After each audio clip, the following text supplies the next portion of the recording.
Right. I guess we can start here.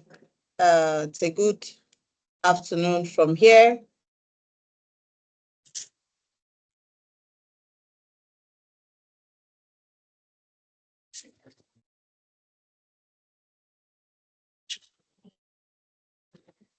Okay, yeah. So I guess we can start here. It's a good afternoon from me from here. Thank you everyone for joining. We are 20 on the call. If you do have colleagues, friends, um, professional network that you need to share this to that we have started, it's a good place to share with them. Our speakers are online and we expect over 100 people based on registration on this call. I like to be optimistic and think that we'll have 100% attendance. So yeah, that's it for our opening.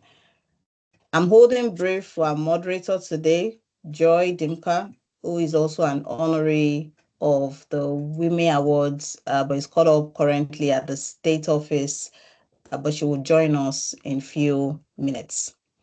So let's get started because again, time is not the friend of human beings. I'd like to run us very quickly through the agenda. We have a 2.5 hours, hopefully shorter, connect today. The aim is to connect the maritime, engineering, energy sector, particularly the female in it. And if you've been following WIME, our mission is actually to empower through visibility and true recognition for the women that are breaking barriers or breaking boundaries. They are not glass ceiling anymore. So we'll say women that are really doing impactful contribution, making impactful contribution to our sectors. So this is how the event for today will roll. We hope that your joining us will be around you engaging and giving of your own stories and inspiring someone to make even bigger and better impact in the industries. So we're going to start with the opening speech from our advisory board chairperson, Dr. Chizoba Anyika. Over to you, madam. Hello, everyone. Good afternoon, distinguished participants.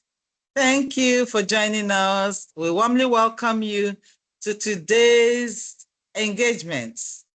On behalf of the Women in Maritime and Energy Women community, it is my absolute pleasure to welcome you to this special commemoration event.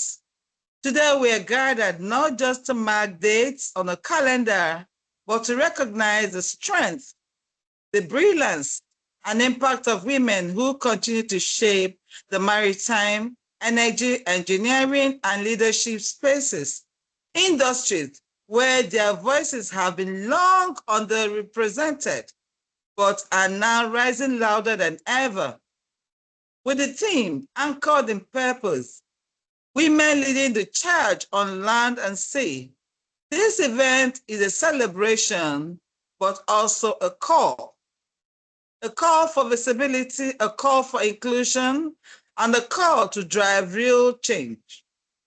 This gathering also commemorates 3 significant global observances: International Women and Engineering Day, recognizing the women building the systems and solutions of the future; the International Day of the Seafarer, honoring those whose work keeps global trade moving, often unseen; and the International Day of Women in Diplomacy, celebrating the power of women's voices in leadership, negotiation, and policy making.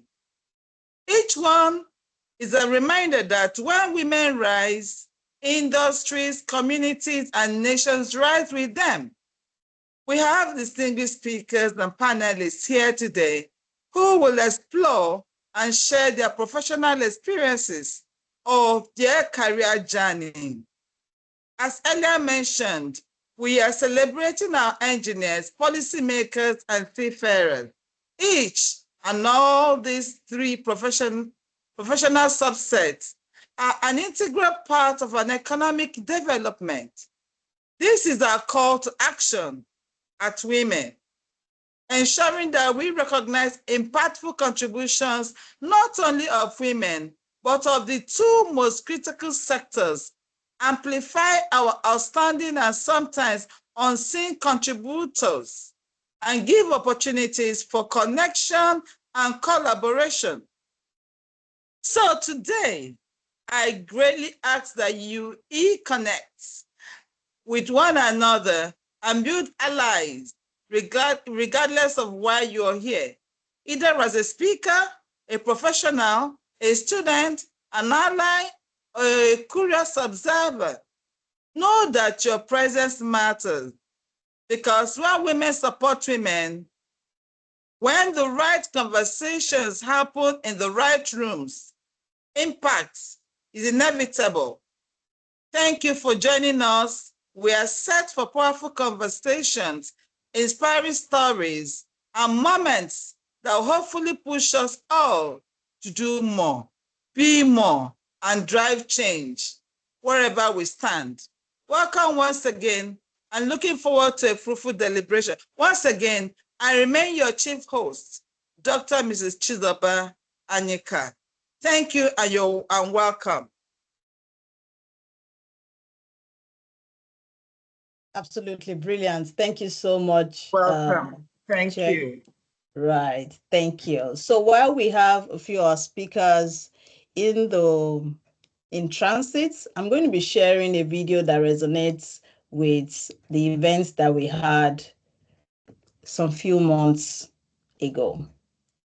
So please relax and enjoy. It's about 4 minutes, and we'll commence the program right after this.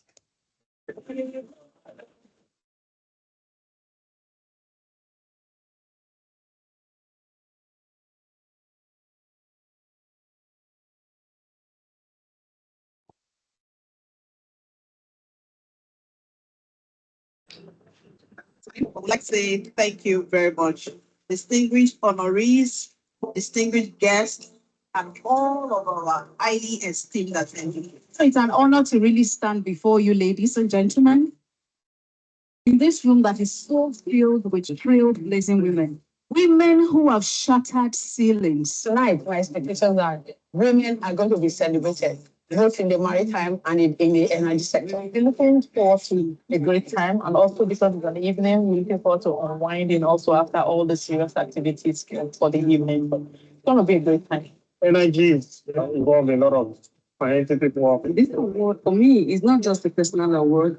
It represents what the women are doing in the maritime industry. You'll agree with me that the industry is men dominated. We are not overemphasizing, but that's what it is.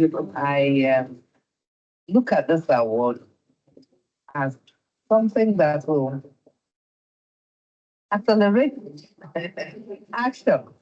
I want to appreciate the organizers. I want to thank them for recognizing women.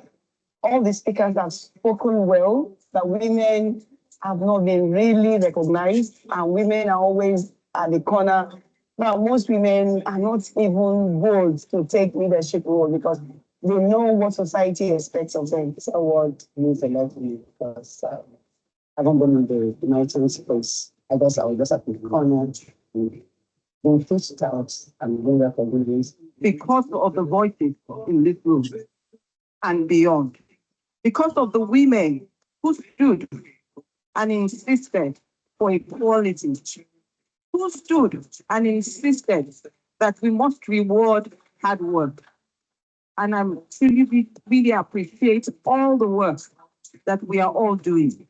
We must continue to collaborate. And I believe that we will continue to win many more victories, even in this very, very challenging sector of our world. I feel like crying. Women have come a long way, and women are supporting women. But please, you are stronger together. No woman should put another down. At my age, I'm 74 years old, and I tell you, I have seen a lot.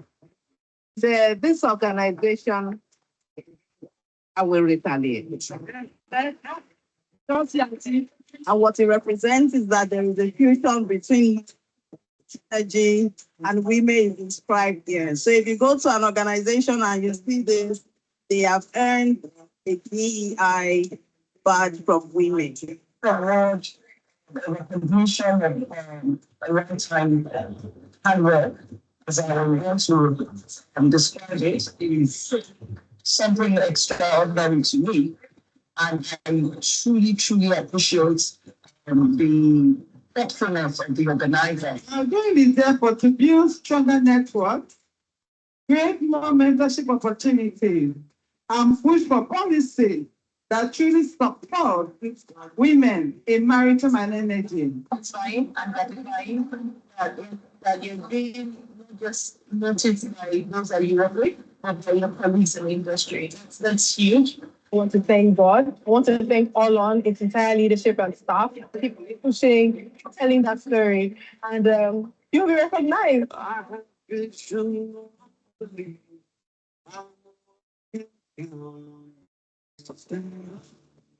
All the champions, all the champions, stand up, stand up, stand up.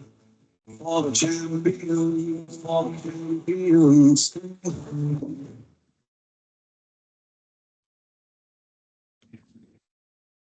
So everybody can definitely tell you're not lazy. Great time you're just in that room on March 28th, I think, of this year. It's a good, I see the chair laughing. It's really a good memory to, yeah, it's a good memory. And today, what makes this event special is that most of the people who are going to be sharing with us today are honorary. And it brings the depth of what we're trying to achieve with Women to bear, which is to connect women across the two sectors, to recognize them for their impact, and importantly, to actually support the social economic of our dear nation, Nigeria, and hopefully as we begin to expand, take it outside of other country, outside of Nigeria. So yes, Joy is now online. I'm going to hand over to Joy at this stage. Joy, we are now ready for the keynote address by Dr. Annie. So if you do well to introduce her, and then we'll go with the flow of the program. Over to you, Joy. All right, thank you very much. First of all, I want to start by apologizing for being late. I was 3 minutes late. I'm sorry. I was in transit. But thank you, Ma, for handling the entire program well. You did that so graciously. Thank you very much. It's an honor. I want to say this before we invite Mrs. Dr. Oduayo, but it's an honor to be, among such distinguished women, visionaries, change makers, gathered under the banner of anchored in purpose. That's our theme for today, women leading the charge in land and sea. And it's a timely and it's a very bold theme, because in an industry where it's often defined by tides or transitions, what steadies us as women in maritime and energy is purpose.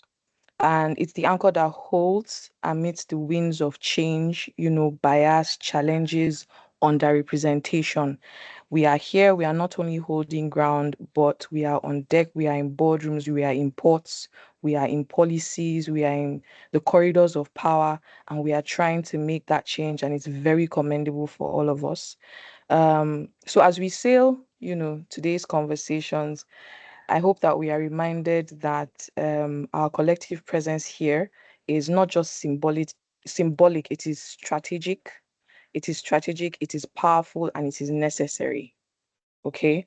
Now it's my great pleasure to introduce a woman whose leadership in this sector needs little introduction. She's president of Western Nigeria, a seasoned maritime expert, and a passionate advocate for women in shipping and trade.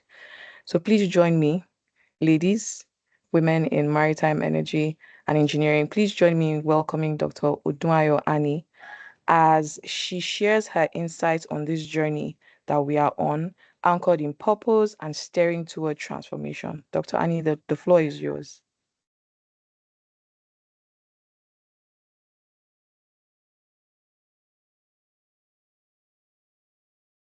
Okay, can you hear me now? Yes, ma'am, we Okay, can hear Yes, you. something ma'am. between my phone and my laptop. I'm trying to use my laptop so I could share my uh my screen with you, but I seems to be having problems. So I'll probably just use my phone and then make the slides available later if you don't mind, so that I don't keep us. You have me on two modems. Can you hear me on both? We Hello? hear you. We We hear can you see fine. and I hear you. understand you. Yeah. Are you hearing me on the two modems? I'm on laptop and on my phone. We can hear you through one channel though, and it's not double. Okay, great. It's Excellent. yes, it's clear. Okay, great. Great. So Yes. I'll just start with one.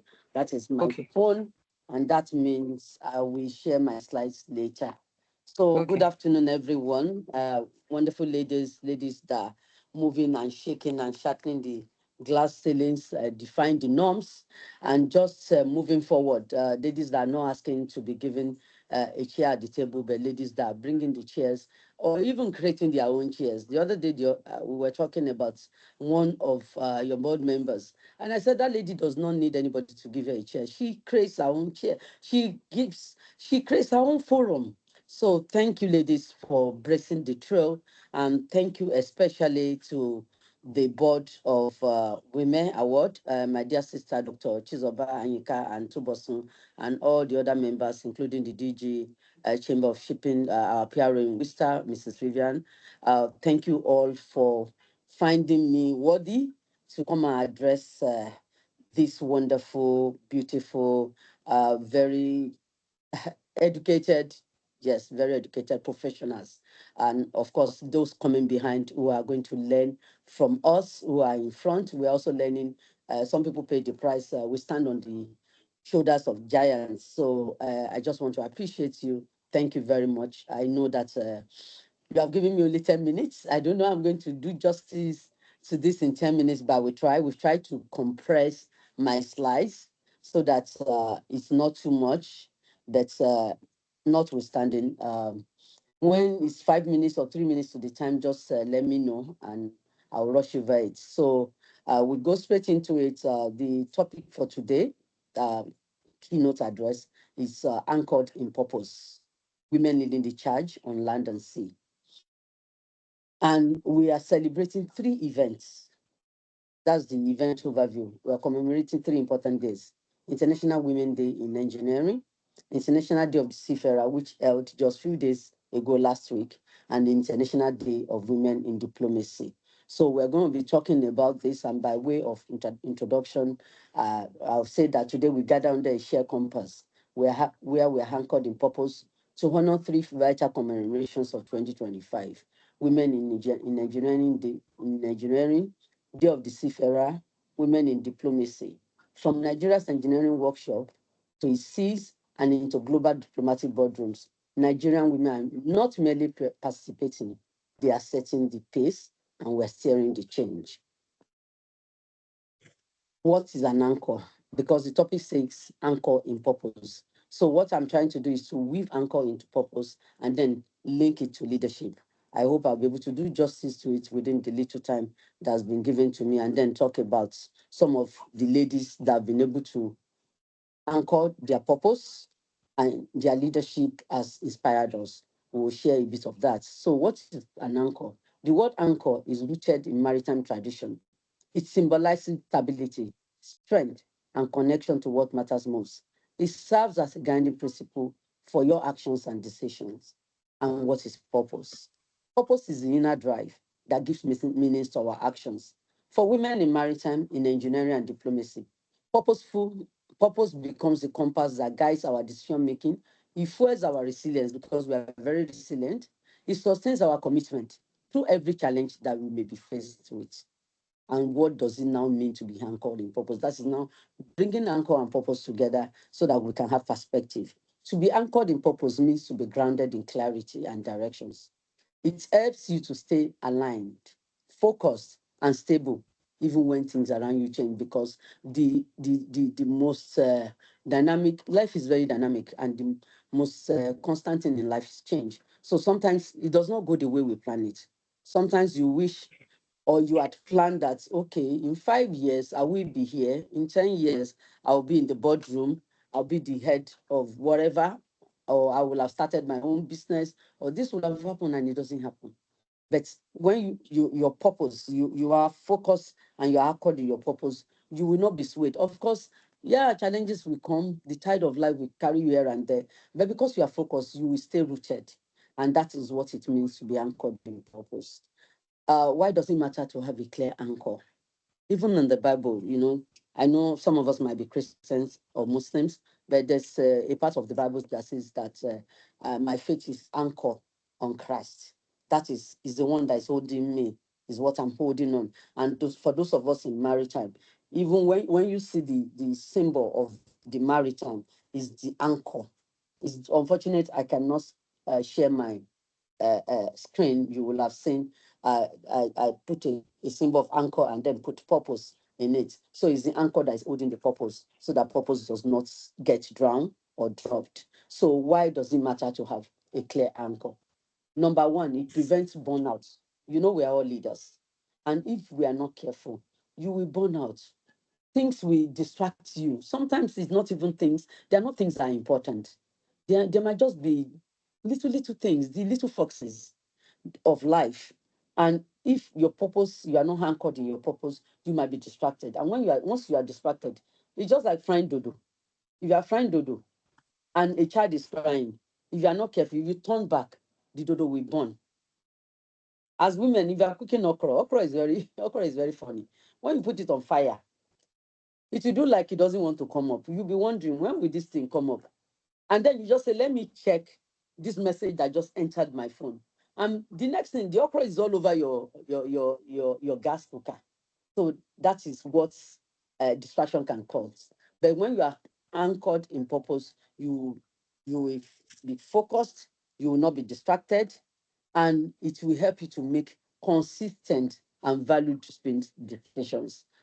Example, why many youths shifted to tech-related fields or nursing during Japa wave? Some remain in STEM, and this is the true dedication that we're talking about.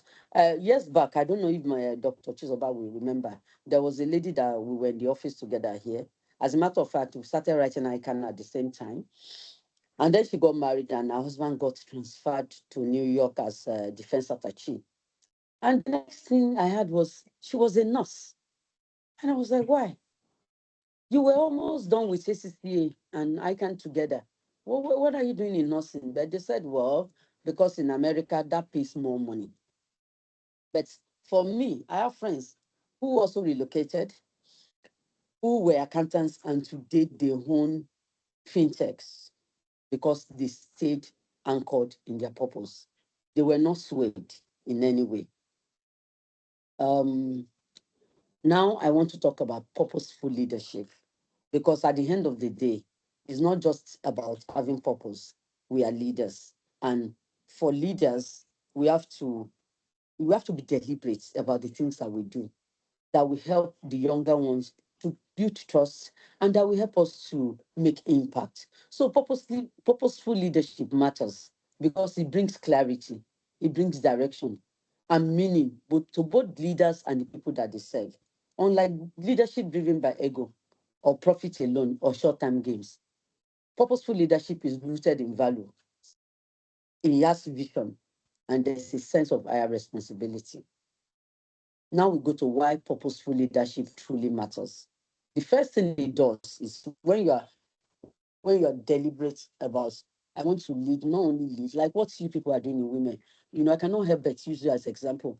Unsung heroes, women that nobody will ever have talked about in the industry. You're bringing them out, both from the energy sector, the maritime, and now you have added the boardroom, which is diplomacy. Some of the people that I've met on your platforms are people that I never even knew them from anywhere. I didn't even know they were in their corner making impacts. So, but because you purposedly, you decided that this is where we want to go. We will not just be a voice among the women organizations and associations or NGOs or uh, whatever you decide to call it, but purposefully, we will go and fish out those unsung heroes and we will celebrate them. That is purposeful leadership. Purposeful leadership. That is what it is. So the first thing it does is it inspires and it motivates people. Like I am inspired. especially Batumbosu and my dear sister, Dr. Chizoba. I am motivated as well. It builds trust and loyalty. It brings integrity and transparency. When people trust your motives, they follow you, not just because they have to, but because they want to, even as leaders in our various offices, in the areas where we find ourselves. You see, just like people say that you don't ask for respect, you earn it. And how do you earn respect? It's because of the things that you do, the way you live your life, the way you handle affairs, the way you handle things that comes within your sphere of influence. After a while, because people watch you, it's not just what you say, it is what you do. It will create a long-term impact on them.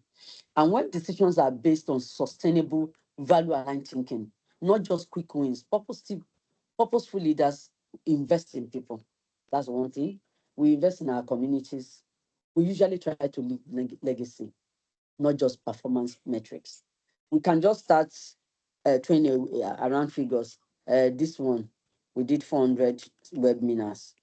Yes, of the webinars, the 400 that we have done, how many people were impacted?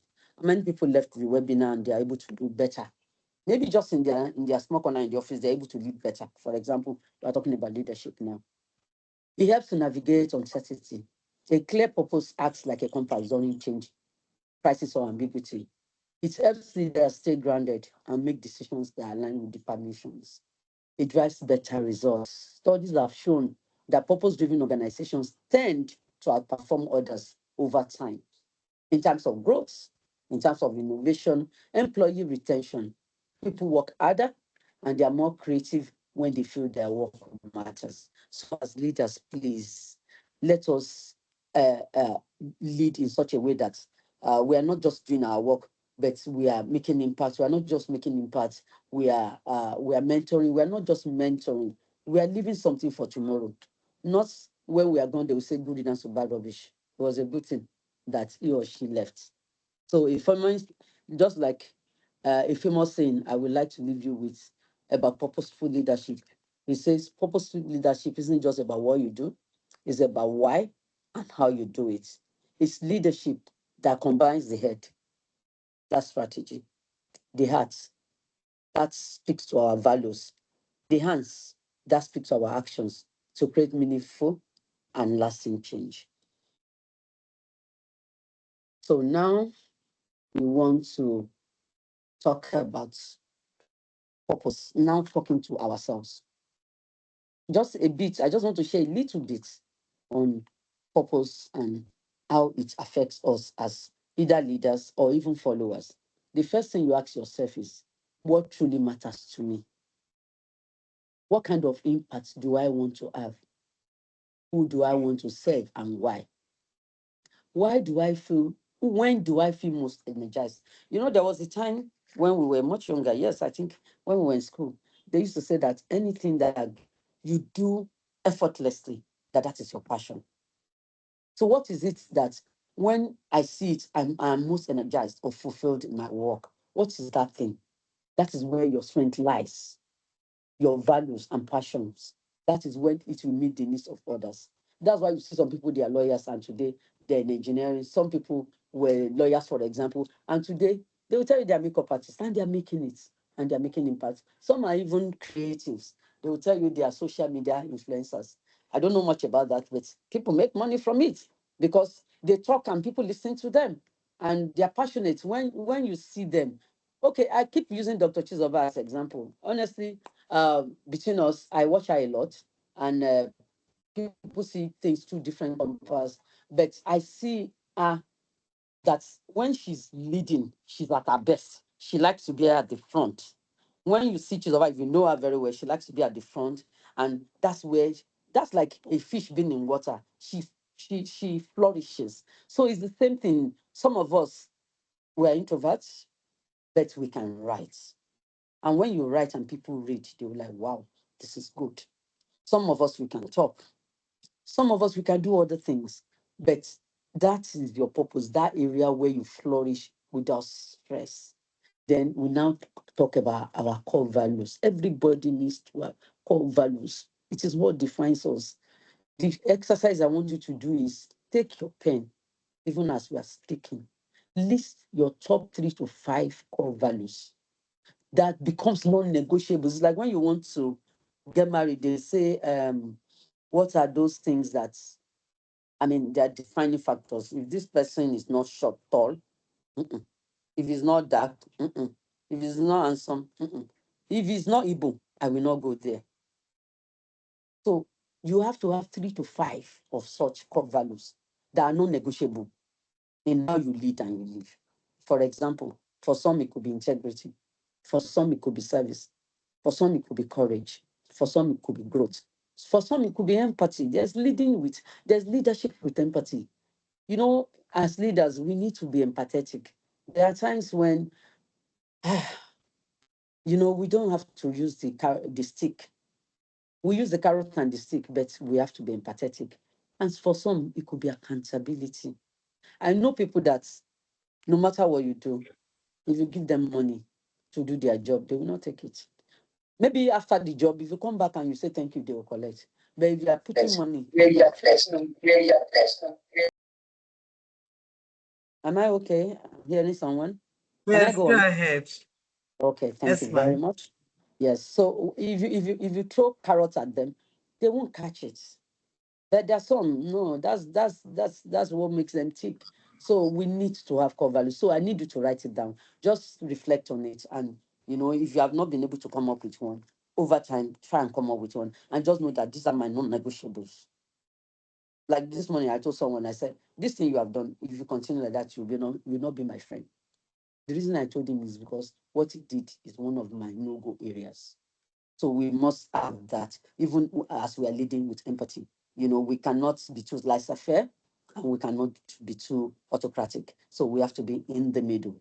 I'm talking to leaders, and that's why I'm talking this way. And we have to lead with service. Even in the Bible, Jesus Christ washed the foot, been our feet of the apostles. So we should ask ourselves regularly, how can I help others grow? Whose voice needs to be heard? Thank you, women, for allowing my voice to be heard. You are already leading with service. What does the organization, our team, our community, what do we need now? The women in engineering, the women in maritime, even the women in the boardroom, in the diplomacy. What do we need right now in Nigeria? And I can share with you, I can tell you, I will get there. It's a good time to be in the maritime sector. I will soon get there. I can see some of our guys, our ladies, they are smiling. It's a good time to be in the maritime sector. It's a good time to be in the maritime sector. That is what we need. Purposeful leaders think beyond their own success. They lift others as they climb. Who has had an opportunity to do something or to be showcased because of you? I don't know, I think it said that the sky is big enough for birds to fly without bumping into each other. Joy Dimka, you being in Shippers Council and doing your thing, it does not stop me from doing mine too. And if I decide I want to come to Shippers Council, I can't take your job. If I'm there and they give me that opportunity, it's because the Almighty has ordained I'll be there at that time. And my coming there might even be the reason you will go to higher heights. So let us be sisters keepers. The poor her Down syndrome should not be seen in us, especially at our levels. We should not. Don't forget that the younger ones are looking at us. They are the Bible that we are the Bible that they are reading. They are looking at how we are leading. They are looking at how we relate with ourselves, not just leading. You see, when you tell your children, do as I do, don't do as I say, do as I say, don't do as I do. You're on you. They are looking at you. It is what you are doing. Okay, I'll give you an example. I have a young man, he's about 21 now. He came to my house when he was like he was entering GS1. Yes, he was entering GS1. His dad passed, my cousin, and left 3 boys. So I decided the 3 of them because I wanted them to go to school. I didn't want a station where they will not be educated. So the boy was the one that stayed with me the longest, and now he's in school abroad. I just noticed that the last time he came, he bought so many things for everybody, even bought things for my driver. So I was just wondering who taught him? How did he know? Then my driver now said to me, because he said I should thank him that I bought him a shirt and he bought perfume for his wife. So I was not let alone calling who taught him. So my driver now said to me that it's not that anybody taught him, that he has noticed that anytime anybody in the family travels, we bring gifts for everybody around us. And that is why he did that. And he just got to me, oh, so if we were killing people in this house, that's how that boy we think it's right to kill people. So it's the same thing with people that are looking up to us. So let us lead and lead in such a way that we help them to not only do well, but to reflect and reconnect. Purpose isn't static, it evolves. So we have to make space to regularly reflect. As a matter of fact, I believe that women, if it's possible, let's have a retreat. And that retreat is not for us to go and start talking about what Tinubu is doing and what he's not doing. It's a time for us to reflect on what we have done, what is in front, what could be, so that we can better manage ourselves. I belong to a few organizations, associations where once in a year, November of every year, we go on retreat. We usually plan for it from now on, and then we get like the people who support us. So normally we get an organization that gives us hotel free of charge in Abuja. That's one. They do it for us all the time. So we don't have to worry about that. I've done something to my slide, but God will help me.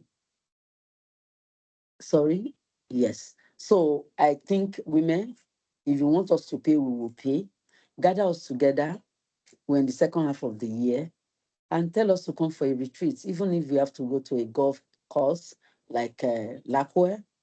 And then we just reflect and reconnect and ask ourselves, what changed in me? Am I still aligned with my purpose? Where do I need to recalibrate? Sometimes you have to do it yourself. Oh. Some people in January, they will go to the mountain. They will say, hey, I'm with 150 kg now. By March, I want to be with 80. And so they will say they have gone on retreats. And when they come back, they start eating like me. Amala will not pass them by. Fufu self, are noni. And if the children cannot finish their ice cream for the younger ladies, they will say, I don't want to waste the food. Ah, Junior, you didn't take finish your ice cream. Let me help you.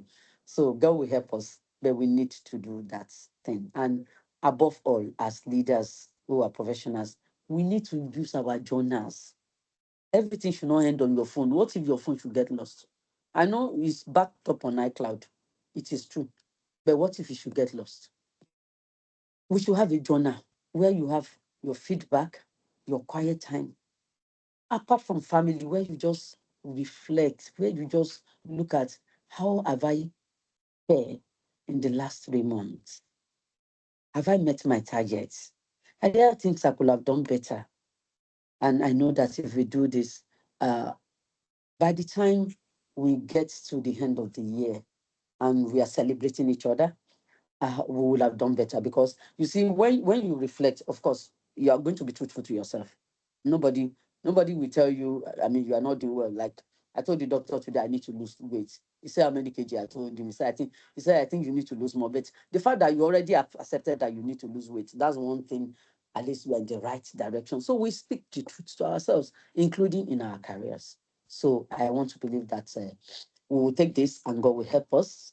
And now, having said all of that, I want to just go into the three areas where we are celebrating people today. I want to touch on all of them, papa, and then round up. Women in engineering and energy. What is the global outlook? From what's information available online, it says about 5% of women are in the engineering sector, while only about 7% are in the energy sector. The first thing is that profession is a male dominated field. Engineering and maritime energy sector remain heavily male dominated with cultural, economic, and structural barriers. Number two is breaking the barriers. We realize over time now that more women are now leading engineering teams, demonstrating capabilities in both sectors and shattering the class ceiling in the boardroom and in the field. For example, there's the engineer Professor Joanna Olutumbi Maduka, MFL, founder of the Association of Women or Professional Women Engineers, APWEN, in 1983. I think she needs to be celebrated if you have not celebrated her. There's Chioma Onyedikachi Okoro, Nigerian aircraft engineer whose excellence in aerospace has earned her recognitions, including the 2023 Elevate Aviation Women Inspire Awards. There's Amy Jadesini, the CEO of Lado.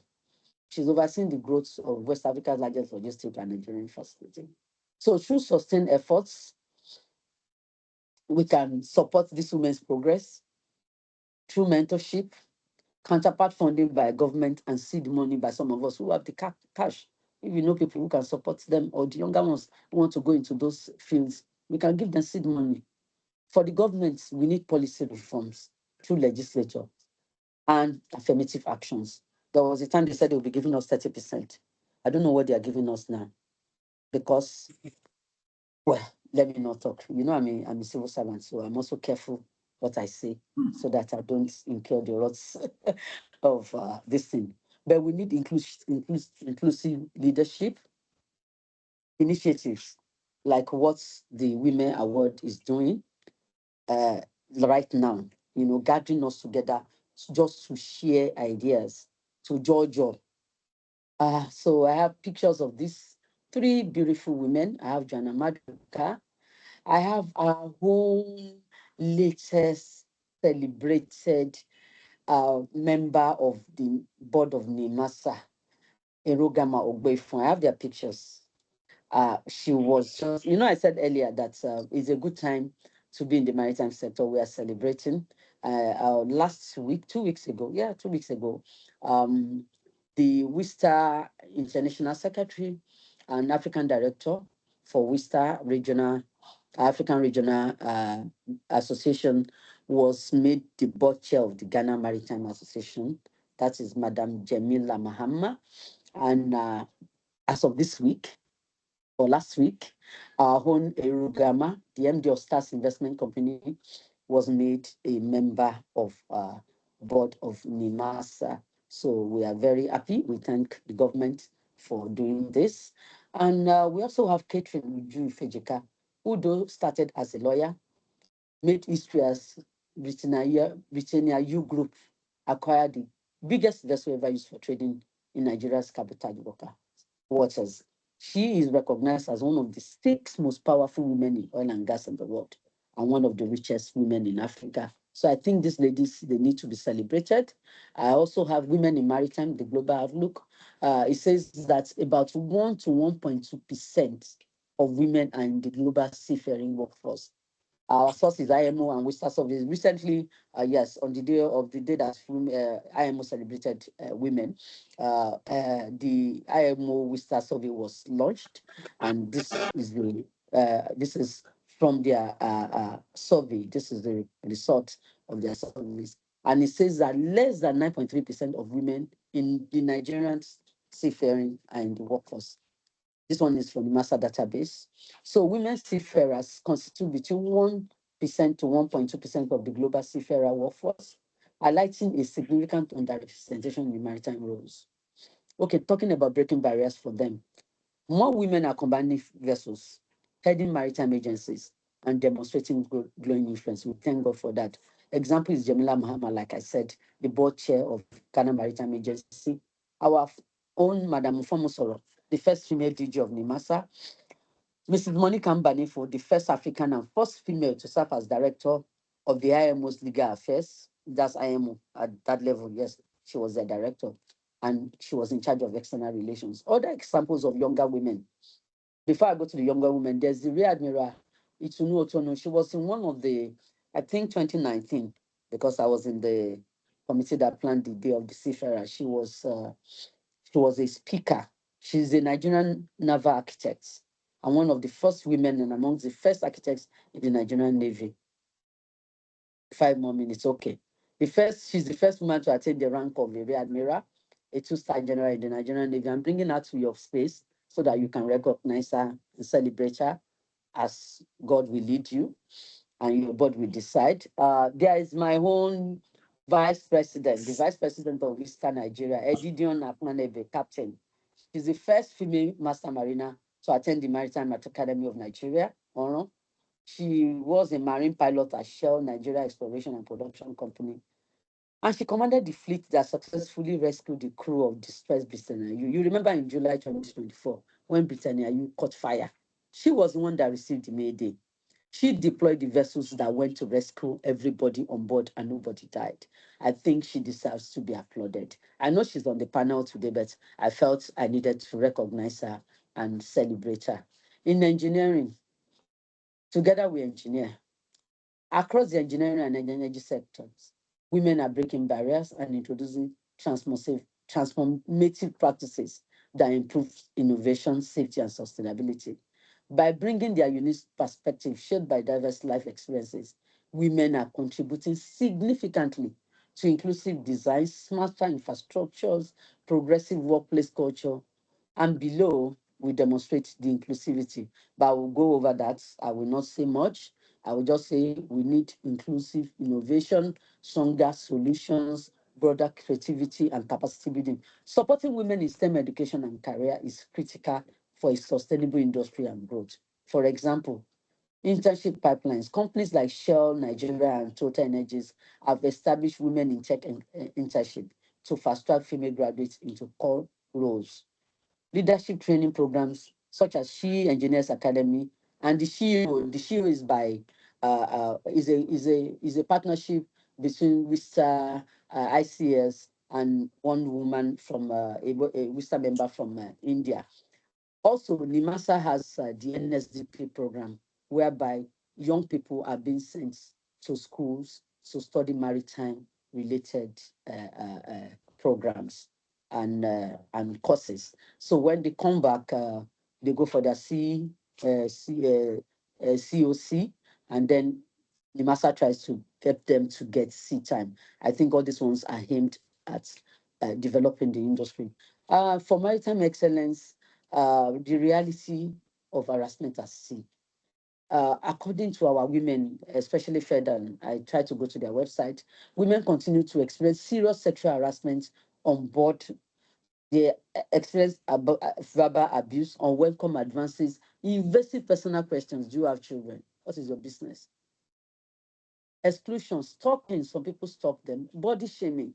According to the 2022 IMO Worcester survey, 1,128 female seafarers from 78 countries. Those were that is the number of people that were interviewed. 60% reported gender-based discrimination.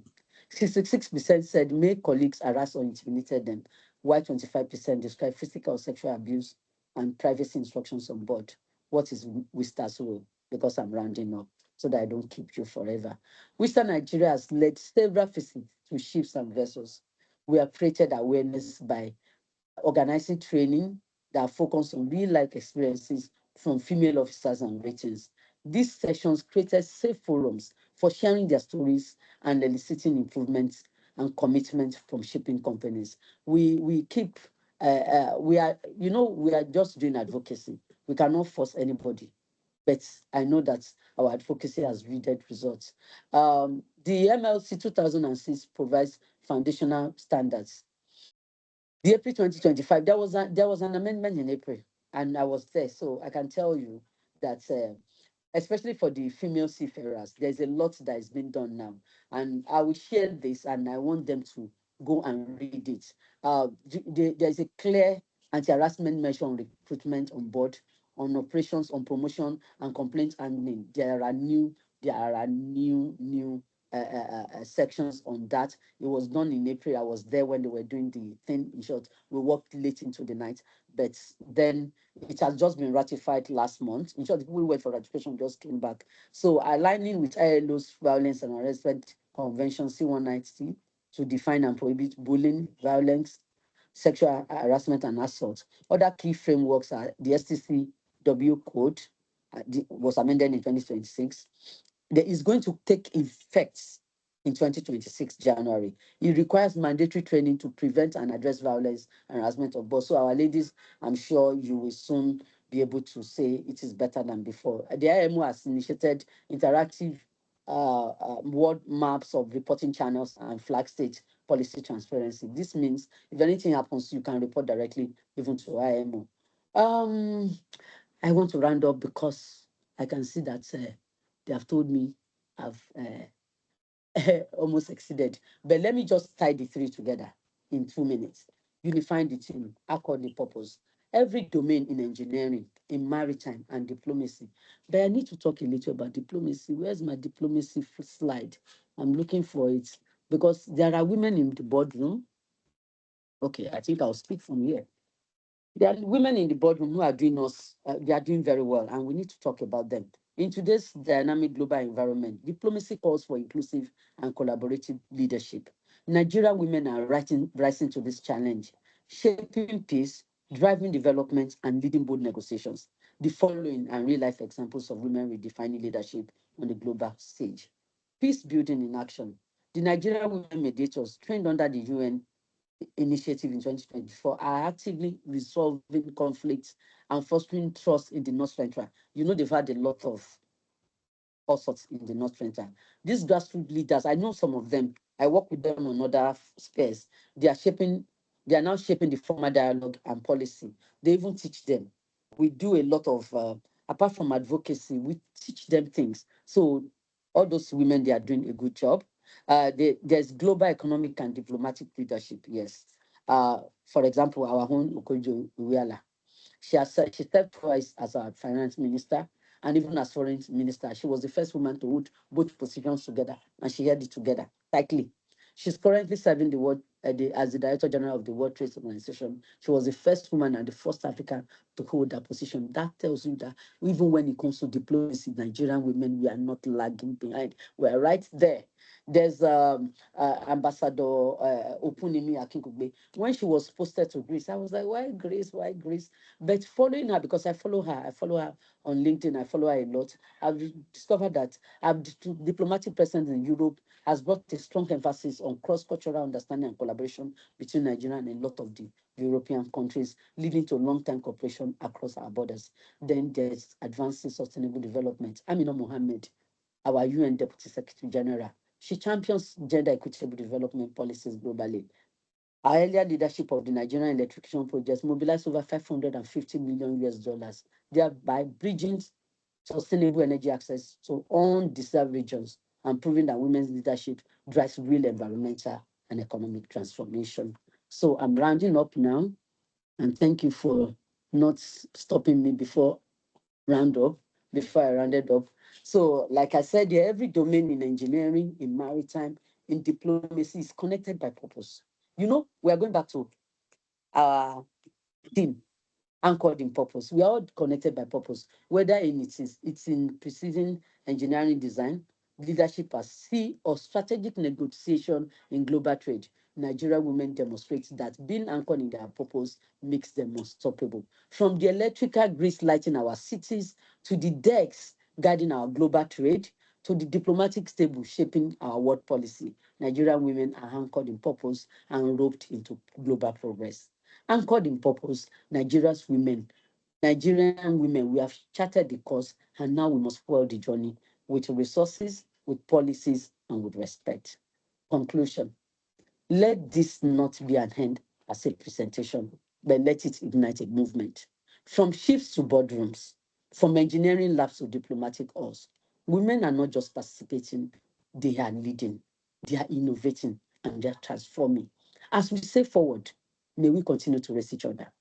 May we continue to challenge the status quo and build inclusive systems that empower every voice. Together we engineer, together we sail, together we lead. The tide is changing, and we are the wave. Thank you very much. Hmm. Thank you very much, Dr. Dwayani. It was very insightful. It didn't take our time in vain. It was very insightful. Thank you for those powerful and thought-provoking points that you made.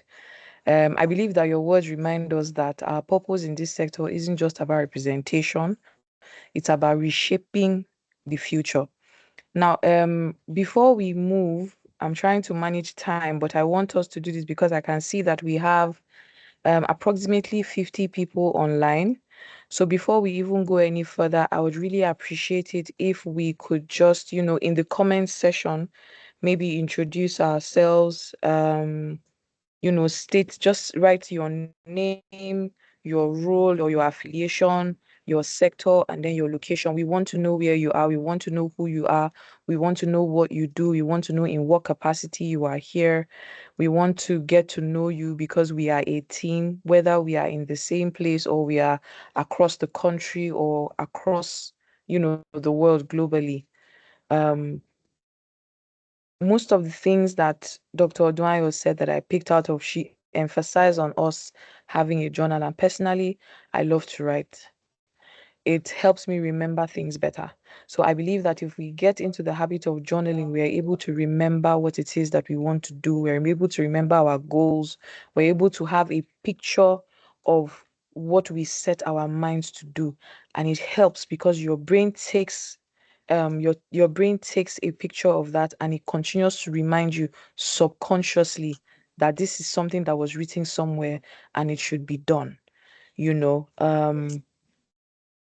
we are about to now hear from a powerhouse, a woman whose name is not just known but respected across both the energy and engineering landscapes in Nigeria.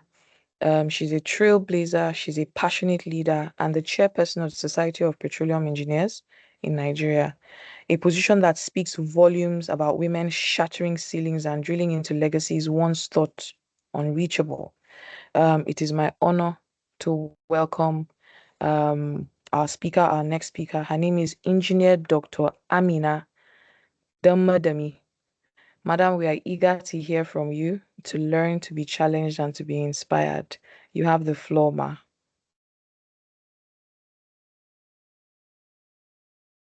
Okay. Thank you very much, Joy. Can you hear me? Yes, ma, we can. I hope I got the name right. Damadami. Yes, Yes? Amadani. Yeah, that's correct. Okay. Yeah. Thank you, ma. So thank you very much for the opportunity. So, and I would first like to thank Dr. Odunayo Ani for her very insightful keynote. It was really spot on. And while she was speaking, in my mind, I was like, okay, so waiting remain now. You know, because she has said it all. So I'll just make an attempt to like maybe just add to what she has said, and maybe it will be more like reiterate, really, and thank you very much for the opportunity. Can you see my slide? Yes, I of can see your course. slide Yes. now, very clear. Okay. Yes. Yes, we can, madam. Okay, so let me put it on slideshow.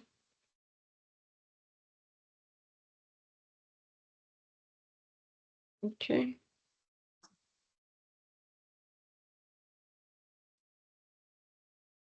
Sorry, I'm having some technical issue here.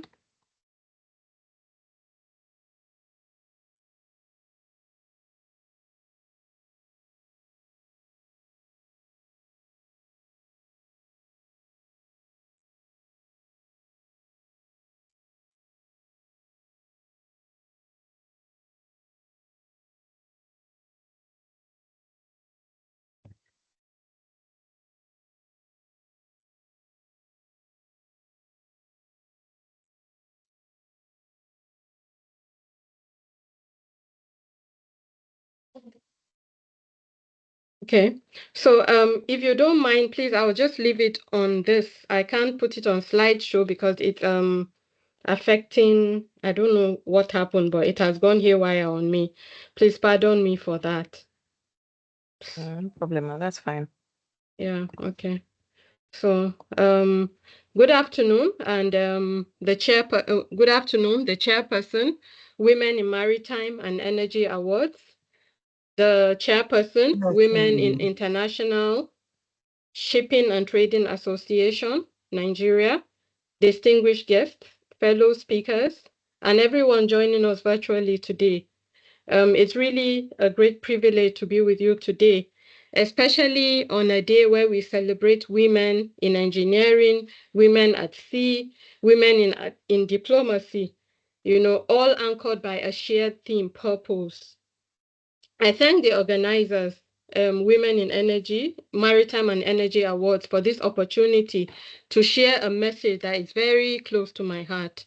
And the theme, anchored in purpose, women leading the charge on land and sea, speaks to both where we are and where we're going. It's about celebrating the strength and resilience of women in fields that were never designed with us in mind. Yet here we are, not only navigating these spaces, but also leading them. So as women, as a woman in engineering and energy, as one who has had to defy cultural expectations, break barriers, and stay rooted in purpose, I hope that I can use the next few minutes to share lessons, lived experiences, and our collective vision for how women can continue to rise and lead with clarity, courage, and impact.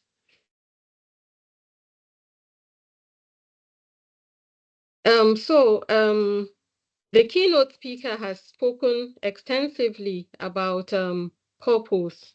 And purpose is not just a buzzword, it's the anchor that steadies us through storms. It keeps us on course in uncertainty and gives meaning to the work that we do. The keynote speaker has talked about it, and I'm sure you've all talked through about the purpose, like she advised. You should think about your purpose carefully because it is the anchor, it is what keeps you steady when things are going wrong.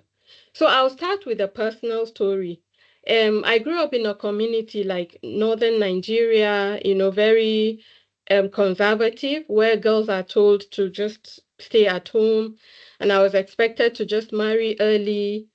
But I wanted more than that. I wanted to build. I wanted to solve problems. I saw a lot of problems around me, and I knew that it was because they didn't go to school. And I wanted to engineer change. So, and I fought, I struggled, and I was finally allowed to go to school. But a lot of times it was a struggle, even staying, because I was almost withdrawn from school several times. But I held on with resilience, with faith. And that is where God comes in. God was really my anchor.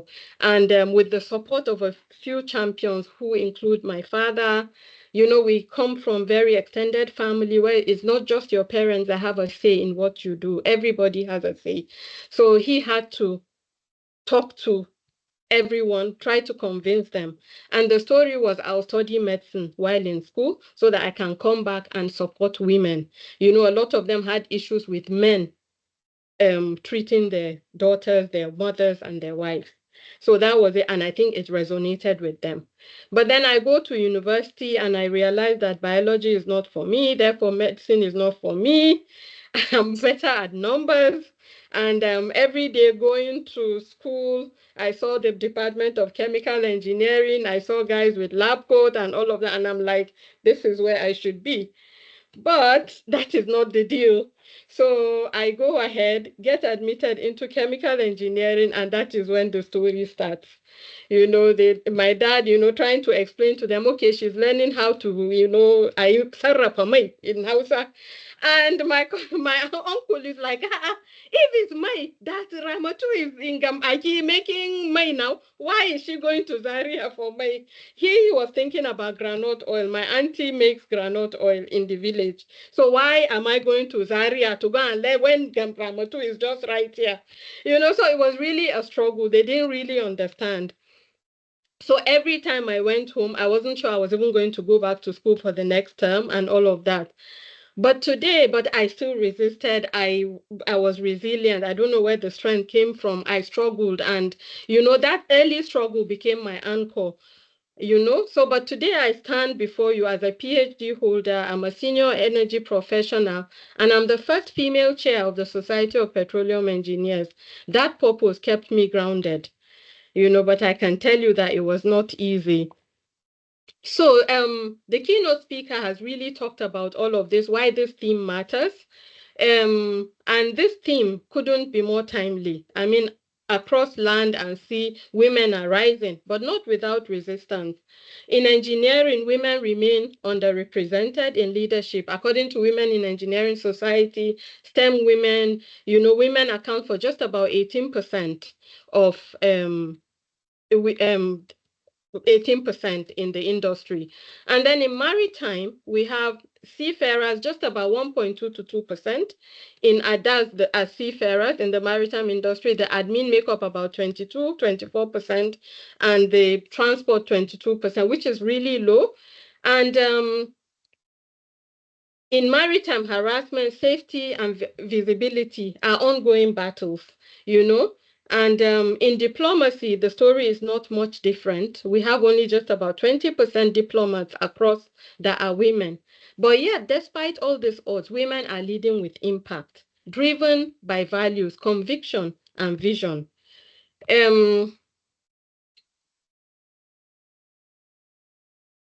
Sorry, I don't know. I seem to be having a lot of um, technical issue.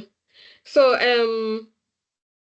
the three anchors for women leading change, I believe that every woman leader needs these three anchors. Clarity of purpose. You know what you're doing, why you're doing it. And when the why is strong, the how becomes very possible. I'm a lived example of that. I knew I wanted to go to school. So that kept me anchored, and I was able to resist every devil's whatever and everything. I was able to stay firm and remain anchored on my purpose. And the courage to lead. So leadership is not always about position. And that's one thing I like about SPE. You can lead from everywhere. It's about voice, it's about influence, it's about consistency. And SPE gives you the platform to be a leader. And you can lead from any position. You can just be a member of a committee. You can be leading the committee, but your impact is felt and your value is seen. And then you don't rise alone. You need community and collaboration. We build networks like this, what we're doing here is one of it. And it's about the voice, about influence, about mentoring others, about amplifying the work of fellow women. Just like the keynote did, she mentioned a lot of women. She gave a lot of examples about women who are doing amazing things. Our chairman, Dr. I'm sorry, Chizoba, an amazing lady. I've followed her, I've listened to her. There are a lot of women doing great things, collaborating and lifting others. This is what anchors women. This is what helps women to lead the charge. And we need each other. We can't do it alone.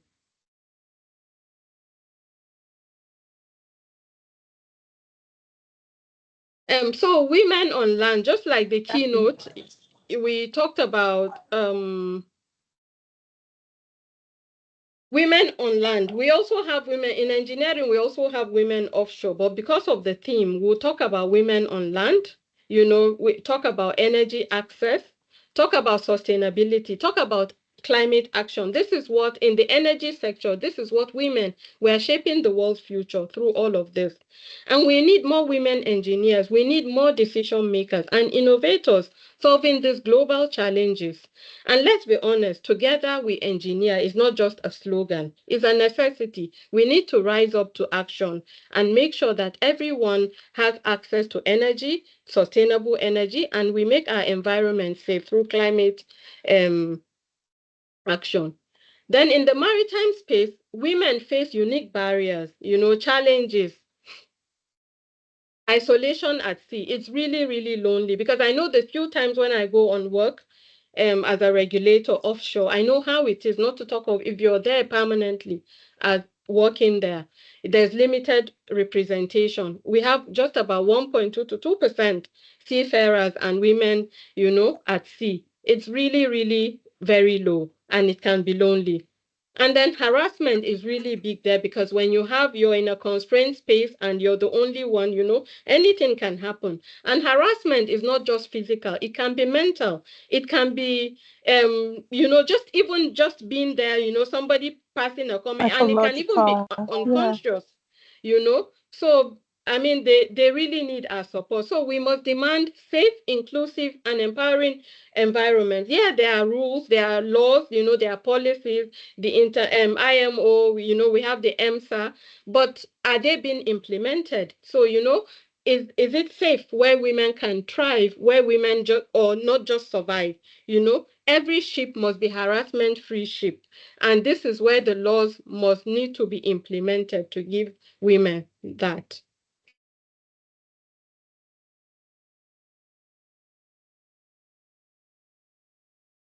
So women in diplomacy, when women women are generally good diplomats, like raising families, having a husband, having in-laws, having children. We know what you have to be diplomatic, just to make ends meet. So women have natural negotiation skills. We bring empathy. We bring long-term vision and goal, for our families, which can be translated to global challenges. We need more women influencing energy policy, climate agreement, and maritime security. And diplomacy is not just about deals, it's about defining the world where we live in.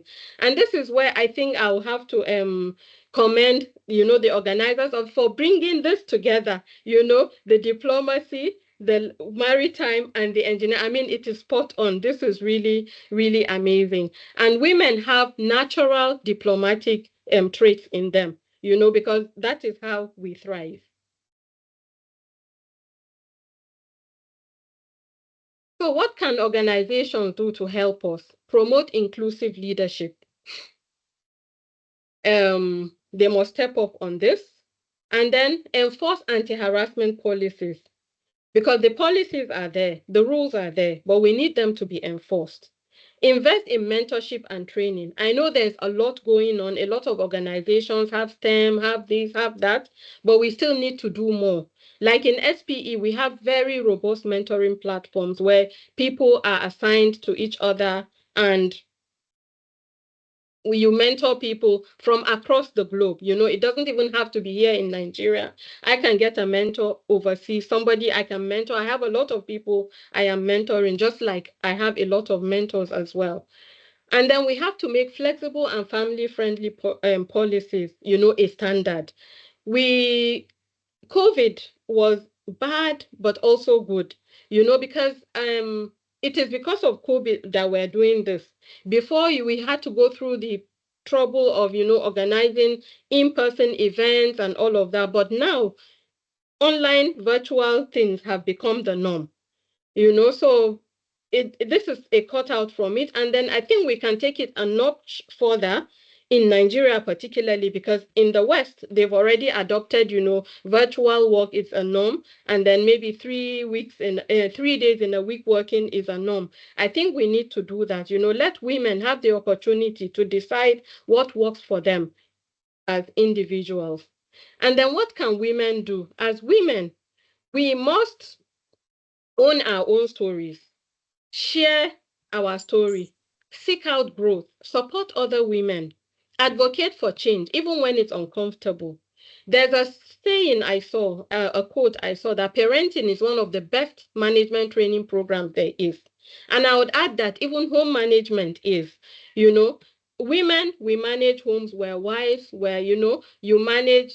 So you can transfer some of these skills to, for example, managing in-laws, you can manage union when they start.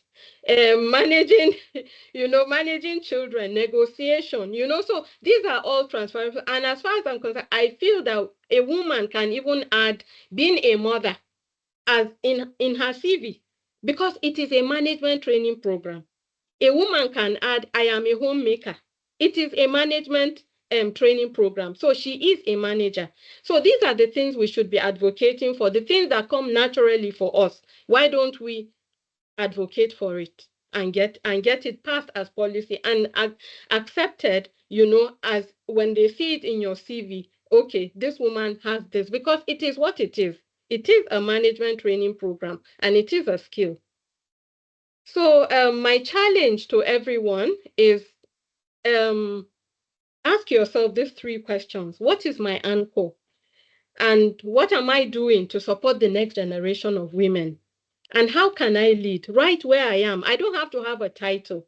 Whether you're on land, at sea, or at a negotiation table, your voice matters, your leadership matters, and your purpose matters. So what are you doing about it? And I'll end with this quote, that purpose fuels perseverance, and leadership powered by purpose does not sink, it sails. So thank you very much. And I hope that we remain anchored in purpose and leading the charge. Thank you very much. And thank you for the opportunity. Back to you, Joy. Thank you so much, Ma. That was so insightful, very powerful, very straight to the point. And you I'm kept an the time. engineer. Yes, you We- kept the time. Very spot on. Well done, Ma, for managing time for us. Thank you very much. But I'll leave with this: purpose fuels perseverance, because at the end of the day, there is no road, there is no journey that is not difficult, that is not hard, that is not that will not you will not face challenges.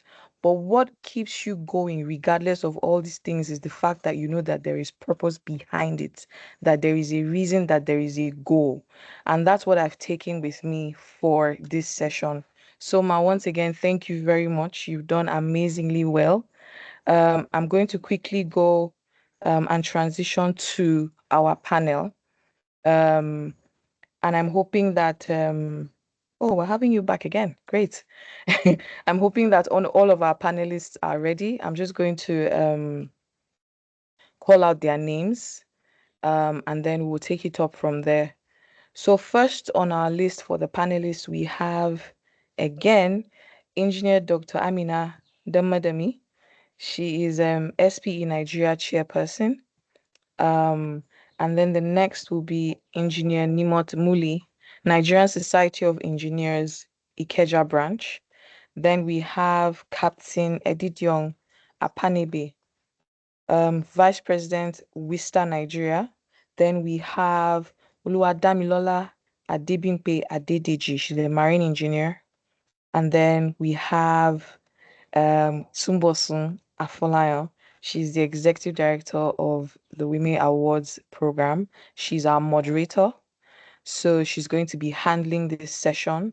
You have 45 minutes. I cannot wait to hear what the discussion is going to be about. I know a bit about energy. I know a lot about maritime. I barely know much about engineering, and I'm much of a lawyer. So I'm excited about this session, and I want to see what I can take home with me. I'm going to encourage all of our guests to please continue to write down your names. Let's know your name, your affiliation, your role, where you are located. We want to get to know you. We want to get to connect with you and network with you. So please, Tumbosun, over to you. Thank you very much. 45 minutes. Thank you. Right, thank you. I'm trying to look for Captain Akonimbe. If you can please maybe raise up your hand so I can add you to the spotlight, and then we'll get this party on the road. So a lot has been said today, but I guess this is the right room for all the conversations that we have had. Okay, great. I see you. Let me do that very quickly. Brilliant. So I have our 4 panelists on screen. And while I'm going to be fielding some questions, the opportunity is actually for everyone in the audience to ask them questions. So consider me your guide. All questions that you want answered, please put it there. I will ensure that I ship that to them. And if you have specific questions that you want them to start with, it would be nice. But let's get started. And really thank you for joining us, Engineer Muili, Captain Damlola, and Captain Akwanebe, and of course, Captain, okay, I mean, I was going to call you Captain, Engineer Dr. Amina Damadami. Really, really a pleasure to be doing this. So we're going to start with opening, and I'd like to start from Captain Akwanebe to give us, maybe like a very short opening around your why. What is it that really anchors you in purpose? Dr. Odon Ayohane spoke about you and the great strides that you already have, but we'd like to hear from you directly. What is it that will make up for your why? You're still muted, Captain.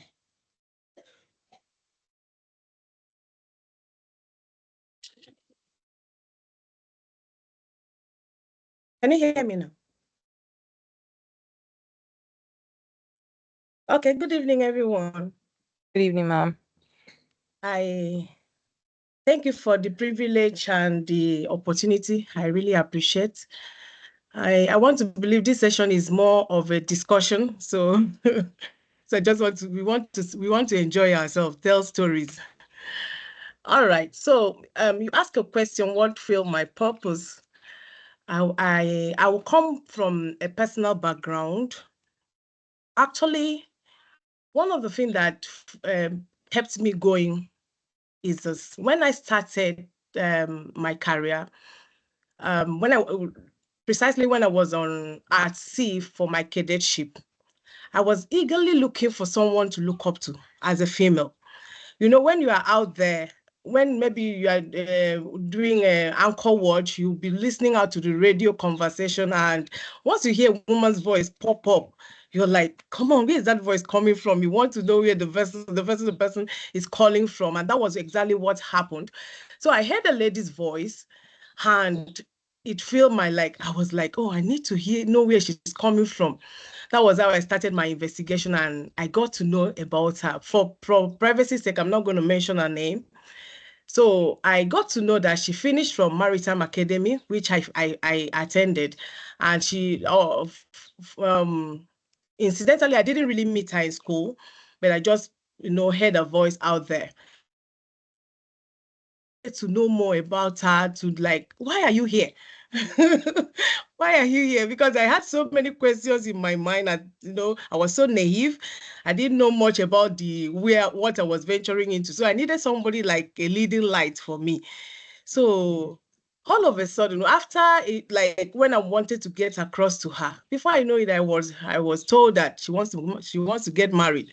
I'm like, okay, that is it. That's exactly what I'm looking for. I need somebody.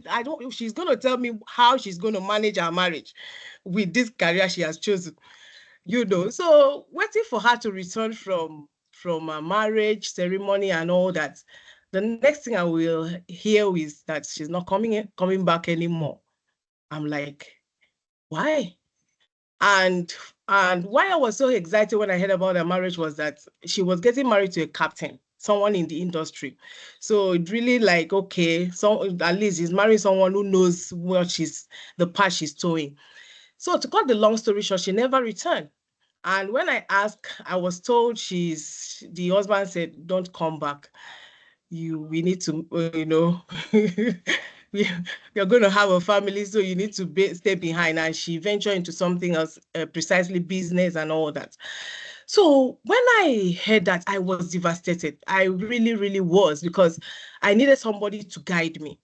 I needed somebody to hold my hands. So I retired to one corner of my cabin. I was asking myself, are you sure you are making the right choice? You are on the right track? And a voice inside me said, you were looking for someone to be a leading light, right? And now she's no more. So why don't you become the leading light? That was how my passion came to life. I like, okay. So I'm looking for someone. Now she's no more. Then I have to take that place.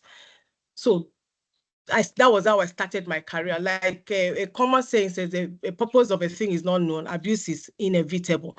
So I needed to define my why. Why am I out there? What is keep going? So one of the things that stands out for me is the fact that I need to be someone people look up to, someone that even whether directly or indirectly, when you see or hear about me, you'll be encouraged to continue on the track you are. That was what kept me going. And with that, defining my purpose, that really helped me to overcome, all the challenges, the setback that came, my way. I used them as a stepping stone. So let me stop there. Let me not, unveil all the story. So that was what really, really bettered my purpose. I needed to be, a leading light to others. I needed to be a voice. Thank you. Absolutely brilliant. Thank you, Captain. So there is this survey that says that women actually fall out mid-career. From mid-career to board level, the extent of women is actually a lot, particularly when they cross over into acceptable cultural changes like marriage, giving birth, falling sick, taking care of their parents, So that exodus has always been, and it's interesting that it happens both in the energy. They call it the crew change in the energy industry. Like it's just a regurgitation of, oh, we are moving out old people, and then we expect new people, or there's a downturn. And now you have said exactly the same thing happens in the maritime. Maybe not directly from an industrial perspective, but even personal decisions can make that happen. So that's a very interesting moment for all of us here. I'm going to move over to Engineer Moile. So why not taking personal stories? I want you to instead tell us, some or maybe one personal challenge that you have encountered on your journey that has shaped your leadership. All right. Good evening, everyone, and thank you for having me. I think one personal challenge that I've had, that I would rather say that I've strengthened my focus is I think far back 2018. I mean, I've been in engineering right from when I left school. And of course, the issue of marriage, wanting to live engineering setting, the fact that you cannot really balance family and career together in engineering. But I've been in engineering, in and out, and steadily from 2006.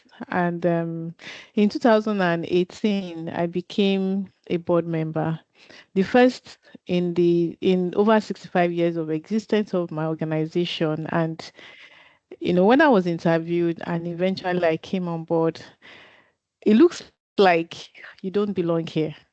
And by the third month into being a board member, I actually went to the CEO and said, you know what? I need my sanity.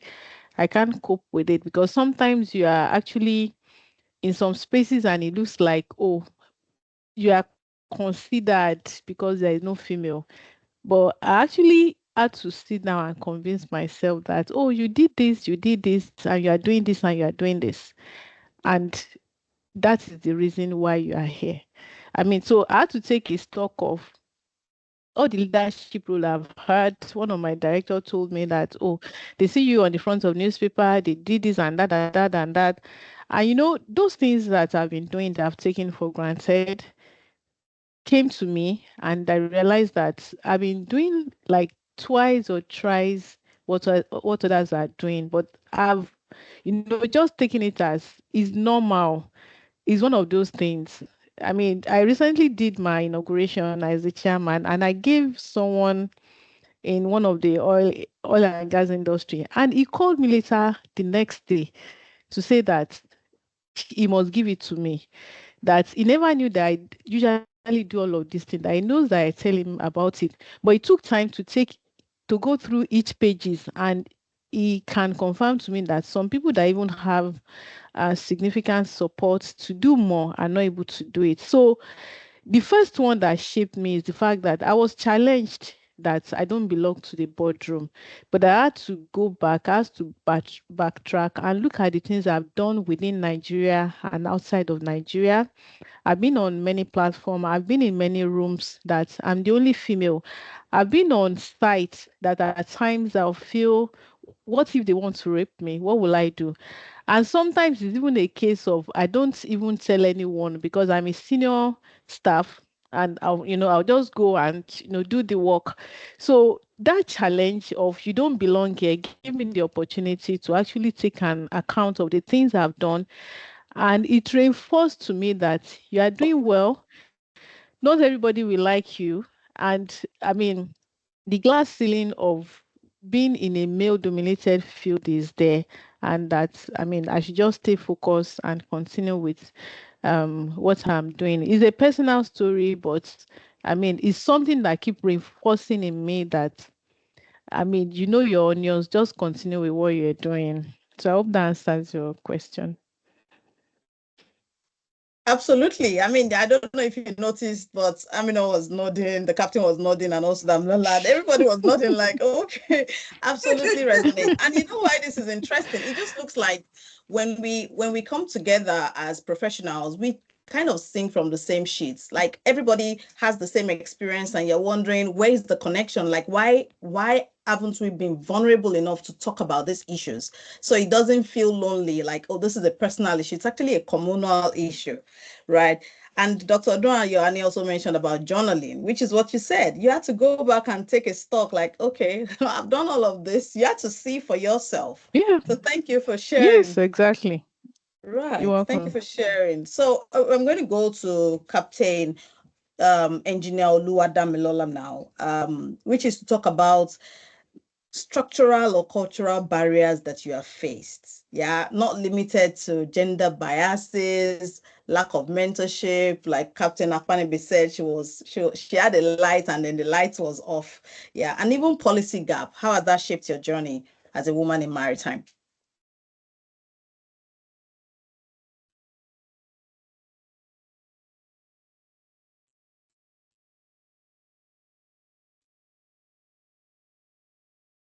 We can't hear you yet.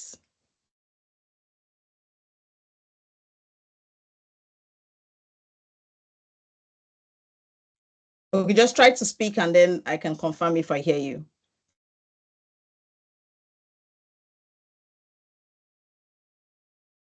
Okay, I'll come back to Engineer Damlola. To save time, I'm going to bring back our guest speaker for today, uh, Engineer Doctor. Engineer Doctor. We're not going to agree to that PhD behind this. Engineer Doctor Amina. And I want you to, so you corrected an impression when you said, oh, I'm an engineer. Yeah, when, because it can actually be missed as a nuance, like you are the first female chairperson of SPA, but you traditionally started as a chemical engineer and you still sit in that position. And I've never heard you talk about your role. You want to stay as a chemical engineer. So my question is, how has this, your continual showcase as a technical engineer, talking about the focus on your technical competence, how has it helped your career? Or has it even helped you to fit the nuance of, it's not about the role, it is about the purpose of the things I want to do? Thank you very much for that. So I knew you were going to take me up on that. I don't, Nigerians, we like title engineer. I just felt it was just too much of a mouthful. That's why I said just to take out the doctor and just leave the engineer there and just put the PhD after. It's the same thing like you said, but I mean, it reduces the so yeah, technical competence actually earns you a seat at the table. Okay. But then it is your resilience that keep you there. Because sometimes, even though you're a chemical engineer, like my son, I'll tell you, there's this unconscious, is it unconscious bias or stereotype? There was a day my son said, Mama, you're not a real engineer. And I was like, why?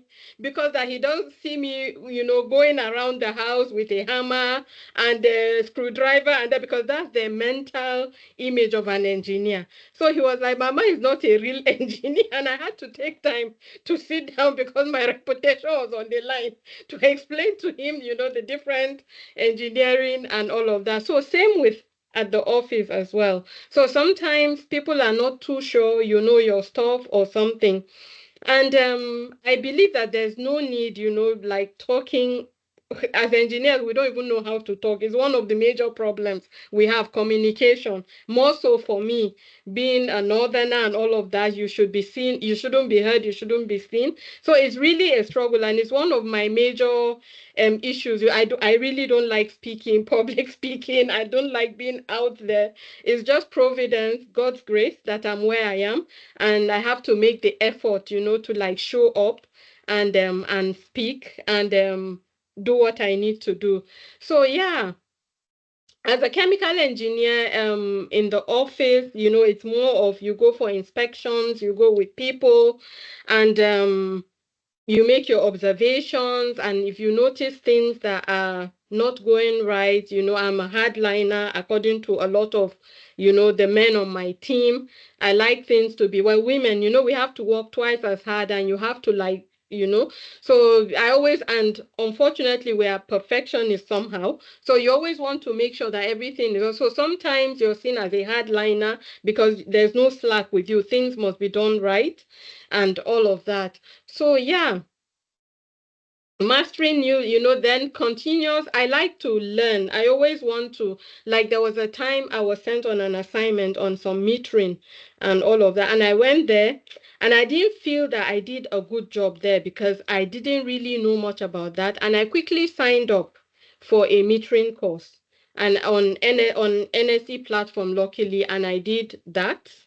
And so it's a life of continuous improvement, continuously trying to prove that you know what you're doing, that you know how, you know.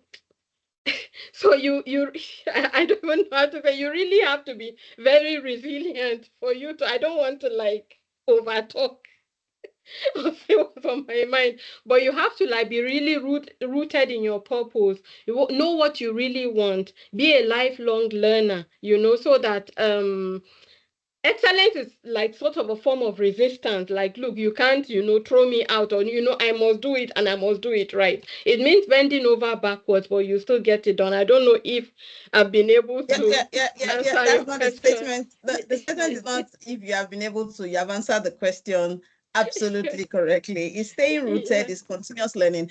But you touched on something that I'm going to bring back again as a conversation, which is sharing our work, visibility, that ability to talk about what we do without feeling that we're imposting. Engineer Damlola, do you want to confirm if your audio works fine now? Just speak. Let me be sure that I can hear you. Okay, 1 minute. Can any other person hear? No. Ouch. Do you want to try log in and then come back again? Sometimes it works. Just come in again. Yeah, I'll fill your questions for later. Yeah.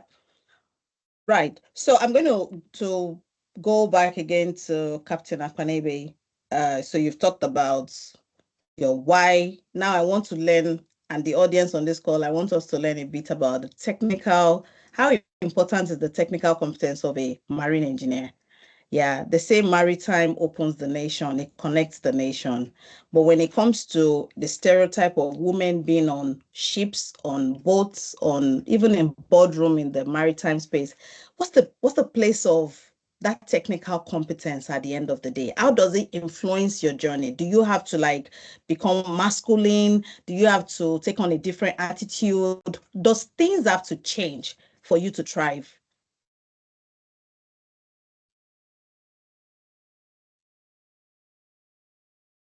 Okay, can you hear me? Excuse me. Now, yeah. Yes. Thank you for the question. You don't need to change your gender to a man, but you just have to prove, because that mindset is out there that as a lady you can't fit into a male-dominated industry. So the onus now lies on us as female to prove them wrong. So we tend to go all out. If a man is giving like 5% of his energy, you have to give 15%. You just have to do extra to prove that, oh, you can actually do it. So I'm talking about the technical aspect is really, really, really crucial. It's the bedrock of our career. The educational aspects as well. So I personally started from. Can you hear me? I can hear Yes. you Hello? from my hand. Yes, Yeah, ma'am, we you can can hear you clearly. Please go ahead. We were hearing Can her. I go on? Yes, please, madam. We can hear you. Go Okay. on, go ahead. Yeah. Okay. So technically, it's I said it's the bedrock of our career. It's very crucial for you to be technically inclined. If you are not technically inclined, you can't just fit in there, And before I mentioned technically, we have the basic education. Like me, I started from Maritime Academy, and I'm a proud alumni of Maritime Academy. That's where I got the basic knowledge of what I was venturing into. So you get the basic knowledge, then you need to go out there physically to practicalize what you have learned in the classroom. So educationally and what do you call now? Technical wise is very crucial. So we grow through a cadre, like once you finish your education, you need to go on board as a cadet. A cadet is simply a trainee. So you need to do your seat time for like 12 months. Mine, I did my own for 18 months. So minimum of 12 months. You do for your seat time. Then that seat time gives you opportunity to gather knowledge, learn and unlearn, get the required experience that you need. Then after the seat time, you now go back to start your certification proper. And that is when you write your Officer of the Watch certification, OW. So when you get that, that gives you the privilege to work as the second, some fleet start as fourth mate, third officer, second officer. Then when you grow through that rank, you've gathered your seat time, you've gathered your experience, you retire back to school and write your class 2 certificate of competency. That qualifies you to work as a chief officer on board a ship, a vessel. A ship officer is in a layman's term is an assistant captain, you know. So after that, you now it has been simplified now. If you get your 36 seat time, you don't really need to go back to sea again. You can just write your office, your chief mate, then progress to do your masters. But during my time, it wasn't like that. I finished my chief mate's certification, went back to sea to gather more experience before I went back to classroom to do my class 1. I actually got my certificate in UK class 1. So that is really, really important to get yourself really vast in the industry, learn, unlearn, ask questions where you need to, so that you will be able to be a good officer on board a vessel. Because we are talking about a vessel, a ship there. We are talking about human lives involved as well. So you wouldn't want to jeopardize the life of other people. You wouldn't want to jeopardize your life. So you just have to get it right. So I don't know if I answer your question. No, you did. You did. So one of the, see, there are some statements that I personally do not agree with. Like, I don't know if I answer your question. You did. You did answer the question, and you were absolutely brilliant, Captain, and spot on. Thank you for highlighting that. And I liked how you walked, because we do have people who are aspiring to be like you. I liked how you walked us through the stages of, what you have to do, how it works at a time, and then where you can actually pitch your career if you want to. So really good response to that question. So Engineer Damlola, can you speak now? Yeah, can you hear me now? Oh, yes, absolutely brilliant. Good to have you. Right. Yes, beautiful. Okay. Would you like Thank you me so to much. rephrase the question, or you can answer it?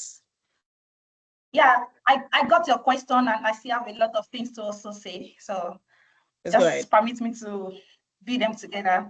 Okay, so good afternoon, everyone. And standing here today, it reminded me of a little girl, like we used to build touchlights with wires and batteries. Never imagining one day that I would be a second engineer and a chief engineer in view. Oluwadamilola Adibamigbe, and I want to thank the organizers of the Women in Maritime and Energy Awards for this important platform. The team anchored in purpose. It's more than timely, it's transformational. Like at this point in time, is what I would love to talk about. And this has given me a platform to speak my mind.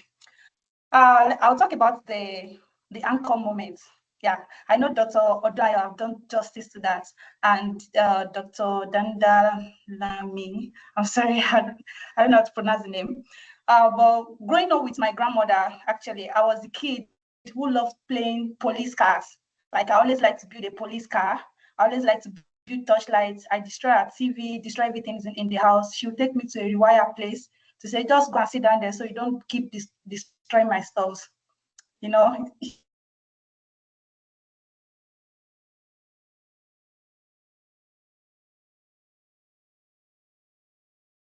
Ouch. I Okay, are you It's back? Now you're back. freezing. Yes, please kept go ahead. echoing that in my ear. Okay, and I turned woods and also wires and batteries into torchlights for us to use at night because I was in a village with my grandmother for 16 years. So I will say this, that your background does not define you. It does not bring out who you are. It depends on your purpose, your determination, and your focus. And if I'll use newspapers, I'll use it to build police cars, used to build police cabs, and all of these, I don't know that it will have like swap all these toy pickups for real ones. The curiosity, that joy in building and repairing, it became the foundation of my purpose. But purpose is truly tested at sea. I'll tell you that. I still remember my first time on board, like as an engineer, engine cadet. I was nauseous, I was overwhelmed, and almost vomiting my throat out. That was my first time of sailing to. We sailed to Saudi Arabia, then we sailed to Italy. Then for about 6 days on a roll. The smell of the fuel, the roar of the engines, the endless motion of the vessel. Like it was nothing like the textbooks at all. Like it was nothing like we're taught in class. But I held on. What kept me going wasn't comfort. It wasn't. It was conviction. I remember the little girl who once dreamed of becoming a chief engineer, and the grandmother who believed I could one day sit among the policymakers, like Dr. Dwyer, like the other doctors in the house, like Dr. Mrs. From Nimasa. Sorry about that. I don't know the name. And my able captain here, Eddie John, she has been a very good role model in the industry. Well, my grandmother believed so much in me, and she was my first mentor. That memory became my anchor. My determination, my focus, and my purpose kept me steady, even when everything else was swinging. So for every young ladies here today, I'll say you are lucky because we now have a lot of mentors in the industry. I know there's no time, but I'll talk about the barriers and let's break them because this is more important in today's event. The path to becoming a marine engineer and thriving this space as a woman, it hasn't been easy without its storms. There were times I walked into engine rooms or technical meetings and I felt so invisible. Times when my competence was questioned before I even had a chance to speak. I faced the quiet resistance of gender bias, the absence of mentors who looked like me, and the weight of expectation that said, this isn't woman's world. But I refuse to let those barriers define. Instead, I use them as a fuel to move on. I remember back in 2016 and 2017, when it was nearly impossible for all female seafarers to even find each other, let alone gather. There was no platform, no community, just isolated women trying to navigate a male-dominated industry. But today, we have the Female Seafarers Association of Nigeria, FESAN, anchored by the incredible Mrs. Connie Miriam. Through mentorship, advocacy, and consistent surveys, so much has changed. So many things have changed.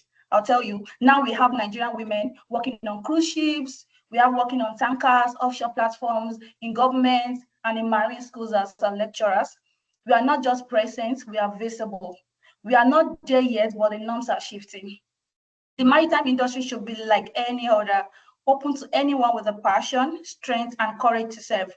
It should never be a space where someone is ridiculed or sidelined simply because of their gender. I've been a faculty member for like the past 2 years. And I'll tell you, when they first introduced me the first day, what I heard was, oh, do you always have female faculty members like in marine engineering? I'm like, yeah, I am. Yeah, why can't I do it? If I can sit down for the COC and I can pass it like the men, then I should be able to take my position. Yeah, and they said, so this is the first female faculty member they are seeing like forever at this school. And that gave me another stand like, okay, this is it. I can do this. I should be able to use this to encourage the mentees coming behind me. When mentorship wasn't available, I sought out allies myself. I sought out allies because just as our captain said she was looking like who is going to be like her, but she couldn't find any. I was like, okay, so who am I even going to look up to? Who is going to mentor me? Am I going to ever get married? Is this going to be possible? These are the questions I was asking myself. But yet, I sat down Alice and built my own support system. When policy didn't reflect the realities of women at sea, I spoke up and I advocated for change. I remember the first meeting I went for the Seafarers Day. So maybe it was a Seafarers Day, and I spoke. Thanks to Captain Oluwasegun Enitan, who always mentored me. He's a man, but yes, he has mentored a lot of ladies. He said, Daminia, you can do this. Speak out. I went for that event and I spoke out. I had the first class from school, and unfortunately, I can't even get a job. I've been sitting at home for the past 2 years, frying puff puff, doing chin chin. Is that all what maritime is all about? Anytime I apply for a job, say, oh, hello, oh, sorry, a woman. No, we don't need women.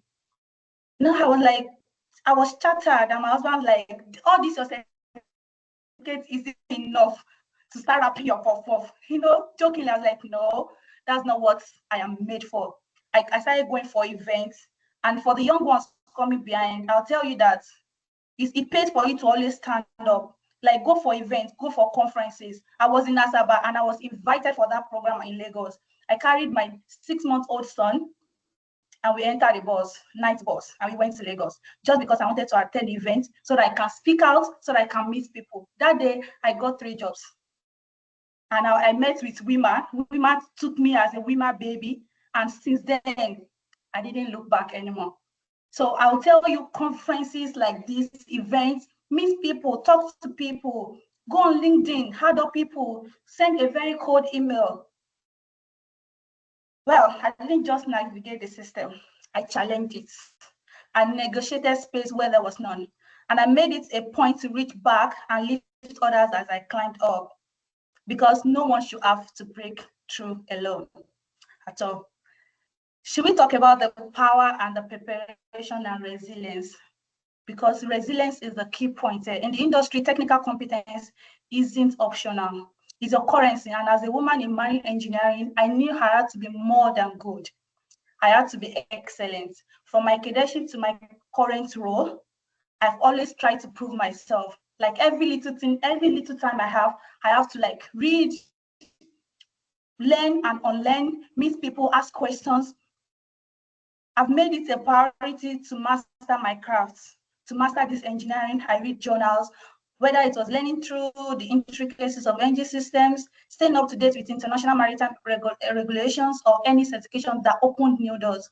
I can't count how many certifications I've done, either through Coursera, either through Allison, either through Pain. You just have to keep learning every time. And as women, what do you do when you're pregnant? As a professional, yeah, that's the time for you to learn. That's what I've been doing. As I was having my first child, I was learning, I was gathering certifications, and I was doing some online lessons too in the UK. That's when I got trained the trainers. I did all of this, and when I had my second child, I dropped in, went for my class too, and I said, okay, time to plan for the third one. So as women, like, how do we plan? How do we merge marriage and merge it with professionalism? Is by making plans. Plan ahead. What's your plan for the next 10 years? I remember the MD of MBA. So Damilola, I'm going to ask you to please round up because of time. Joy is giving me some answer. Yeah. Okay. Okay. So I will just move on to the last part. In this moment, I've said, my husband's voice always echoed in my heart, saying childbearing shouldn't be a barrier. Let's break this barriers together. I'll support you at every stage of your dream. That's always my husband's statement. The unwavering support has been my lifeline. I've reached this level because of the strength of my purpose and the strength of my partner, who never let me forget that I could be a mother and also be a marine engineer. Resilience meant showing up even when I was tired, I was sick. It meant asking questions when I didn't know the answer. It meant pushing through discomfort, not because I had something to prove, but because I had something to build. All through it all, I stayed anchored in purpose. That's what kept me going, not just the desire to succeed, but the responsibility to lead. What do we have as an offer to call to action? To every young woman listening today, whether you're in school, at sea, or somewhere in between, please hear this. Your dreams are valid. You don't have to shrink yourself to fit into outdated models.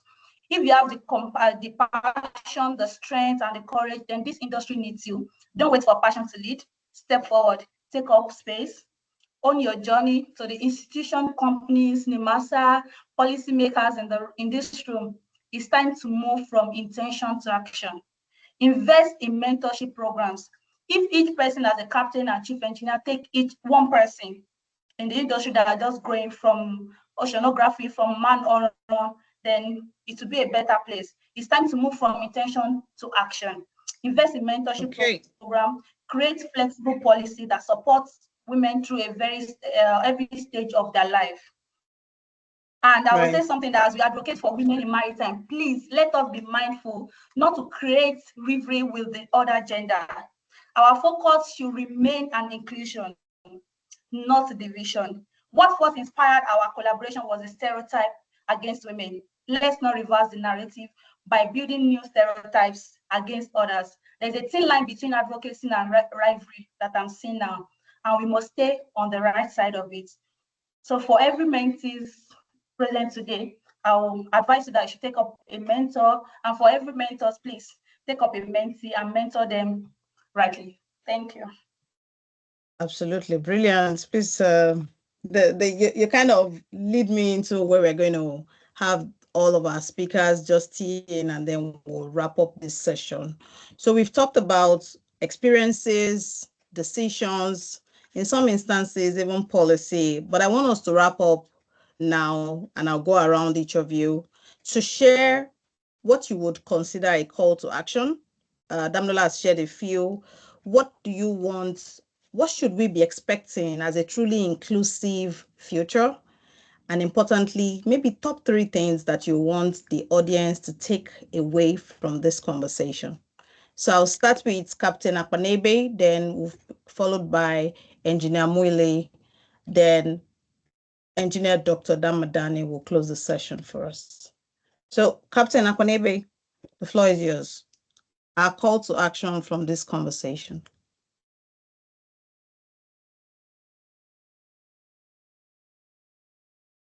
Yeah, muted. Oh, apologies for that. Our speaker, Dr. Amina and Dr. Odunaya, had already given more tips on what I wanted to say. I think, thank you to Dami. I actually wanted to bring up that point. The reason why I want to emphasize on that point is because I have females in this group, in this meeting, who are lost in terms of, can I do this thing? Can I marry and still be in this career? And I say yes. I also want to use the opportunity to appreciate my husband, although I started my own career before I met my husband. So it is a matter of, when you have a purpose, the will always be there. The way God is going to factor a man that will align with your dream, align with your vision is mysterious. You know, I was just doing my thing, and I really did not want to bother myself about who is going to accept a career, a sea woman, a seafarer, and all that. And here it came and accepted me and really pushed me. In fact, it will surprise you to know that he had to pause his own career and say, you go as a lady, you really do not have much time, go. He supported me financially and emotionally, all in all ramifications. So I appreciate him for that. So if you are a woman, a lady here, and you are confused, like, you can see myself, you can see Dami as an example that if we can do it, you too can. So that's just by the way. So a call to action. First of all, you need to find your purpose. Find your purpose, because that will be the driving force. Find your purpose. Your purpose is not going to just enhance your decision making and action. Is also going to inspire people around you. So find your purpose. That's my advice for those who are in this call. Find your purpose first of all. Then the next thing I want to advise is, like she said, and all other speakers says, lifelong learning is very, very important, very crucial. Be open to learning. Be open to learning. Join association, join maritime groups that will, keep your memory afresh, make you know what is still, the relevant things that are in the industry trends. Join association. Make yourself available for webinars, seminars, conferences, and the likes. Read books, read vast, read as much as you can. Like she mentioned, I'm running my MBA program when I had my baby. So there is no excuse. There is no room for laxity. There's no room for So just ensure you just keep running. Just keep running. That's what I can advise. Then another thing I want to be is build resilience. Build resilience, because in this our industry there are challenges. Time will not permit me to share my challenges. I had so many no's, so many that are, were enough for me to retire back to my shell and say, no, I'm not doing this anymore. But I kept pushing. So build resilience. Let your challenges be your stepping stone. Learn when you have challenges, all you need to do is to sit down and analyze. Sift out the positive ones, the negative ones. Look at it, how they can be a stepping stone to you, how they can be be a blessing. Don't be weak. Build resilience. Another thing I want to tag is networking. Like we are gathering here is networking. I Funny enough, my kind of style is I don't wait for mentors to look for me. I look for mentors. I will just see great people. I will go to their DM and say, mommy or daddy or whatever, captain, whoever. I said, I love who you are. I want you to be my mentor. And it has been working for me. That's been working for me. So if I sit down and say, let mentors look for me, to me personally, it doesn't work that way. It's the other way around. So go out there, look for mentors. you know you yourself also make yourself available. I have fleet of mentors. I am part of Maritime CEO. They've mapped me out for mentors. I have mentors all around the world. I've created time where I talk to them. One of them almost signed off because of harassment by an officer on the vessel. So I had to let her know that, girl, you are not the only one here. I've been in that space. A lot of people have been in that space and we pull through. So you too can pull through. So mentorship can also be another. My call to action is we need to, be a mentor and look for a mentor yourself. Then finally, I want to talk about diversity and inclusiveness. Organizations that are in the group, leaders of industries, please, let's ensure we diversify. Let's ensure we as much as possible create room for women. Like Dr. Dami gave us the percentage of women is a far cry. It's really, really what is causing isolation out there at sea. I felt it during my time. I felt it. In fact, at times I would just retire to my room and cry my eyes out. I'm like, who sent you? So, but at the end of the day, after crying, I'll get myself and I'll just pat myself on the shoulder and say, girl, you can do this. Don't worry. You are going, it's not good. You will not be here forever. You'll not be in this space forever. It's just a short while, So that's my call for action. I have others, but let me give room to others to speak. I have a lot. Let me give room to others to speak. Thank you. We'll definitely have to host another webinar for this because there's so much to share. So, Engineer Mwili, your turn. Thank you very much, Captain, for that. Yeah, you're welcome. Sorry. So the call for action that I will say is that for me, I will share from experience also. When I joined the board, I look into our wider offices and see what are the things that we showcase the women. So we have this group that is Connect Women. It's like this kind of group, but it's internal. It's a platform that we use to, showcase women, look for sponsorship. Sponsorship is different from mentorship. So we talk about sponsorship, and your sponsors can be male. So we talk about all of these things. So I took time to understand what we do, the opportunity that women have. So I now brought the group to the Nigerian office, and eventually I was made the coordinator for the UK IMA. That's the UK Middle East. I'm sorry, for Africa. So I cover for Africa. So there are small events that we should be on the lookout for, like this kind of events. We can champion it in our organization And we can also, expand it. So at one point we had mentoring program that we were able to bring in external speakers to host this kind of event. Then we also make it consistent, start focusing on ourselves. Then in the course of doing this, I was able to also, create a kind of allyship, because it became like everything you people talk about is now women, women, women. So I reviewed some of the policies internally and included paternity leave. Then there were some things that were not particularly so favorable to the women. I put it forward that, okay, for a woman that is going on parental leave, is not her making that she has to go through the natural process. So because I've already put forward the need for us to also have the paternity leave for the male gender, it makes it look like, okay, let's now consider the whole of this. Then also in celebrating small, small wins, I became the first female. It doesn't look like on our board, it doesn't look like a big deal. It was just like, just one of those things. But one of my mentors now called me and said he wants to host the whole of our board. He keep calling me and pressing me. But I just see it as one of the promotions. So it was when people outside were seeing it like a big deal. But I just moved on. So we should learn to celebrate small wins and not to make a big deal about it, but recognize that it's your win, own it and celebrate it. Then other women too, when they, I think similar things, you should also celebrate it, because it's when you create that consciousness that women are really breaking barriers, that they will notice that, oh, they know women can actually do it, but to celebrate women.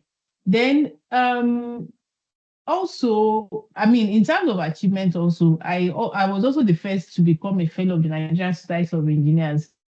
It was a case of one of those things. But when other things now followed, some started calling me, "Oh, how can we become a fellow? How is this done?" and all of that. So if I don't take the courage to, achieve some of those things, yes, they are my wins, but they also influence other women.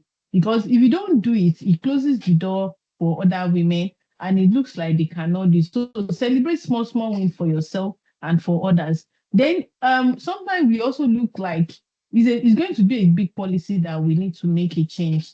Sometimes do small, small policies. So that was the time that the Association of Professional Women Engineers, I mean, I think last year, get a fund to push for a policy which is 30, sorry, a minute, let me just quickly get the name, which is to push for inclusion of 30% in an engineer for women in aviation, automotive, and energy sector. And the intention is to achieve a 30% minimum gender balance within the workforce by the year 2030, using the 30-30 approach. So some of the programs include talking to secondary school students, having this kind of organization, create the awareness on the need for us to have 30% in our organization across board. And what that's translating into is that right from secondary school, we should intensify efforts in talking to our girl child, because if you don't have them right from secondary school to take on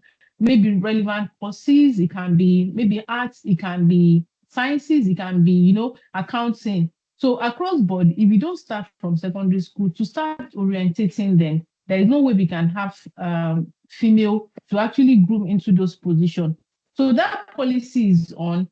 And, it's not like the big policy that you take to government, but, we got the fund and, we started pushing for it gradually. So when government now requires that they need certain things to buttress the big policy, we have something to really push forward. So look at those small, small things that people are doing, then let's aggregate and push it forward. The last but not the least is women were usually very humble, but be very bold in your ideas, because sometimes your big achievements, they make it look like, it's just one of those things. So be bold in your idea and be very humble about it. A lot has been said about the need for you to create time to travel, have family work alignment, because sometimes it can really be overwhelming. But there is the need for you to have that strong family support. For me, I let my everything just stay outside. And the moment I get home, I really want to settle down with the family. That I just recently learned that, outside can really drive you crazy. But, when I get home, I want to really be present at home. It's not particularly easy, but please, at every point in time, make sure that the home is your sacred place where your safe heaven. If everything is burning outside, just create the environment. And, once you get home, either you talk to your children, talk to your spouse, call your mom, call your dad and tell them. So don't get lost in all of this drama of want to break the glass ceiling, make the home your safe haven. So that's the bits I want to leave us with. Thank you. Thank you very much. Engineer Dandamani, your turn, and then we'll close this.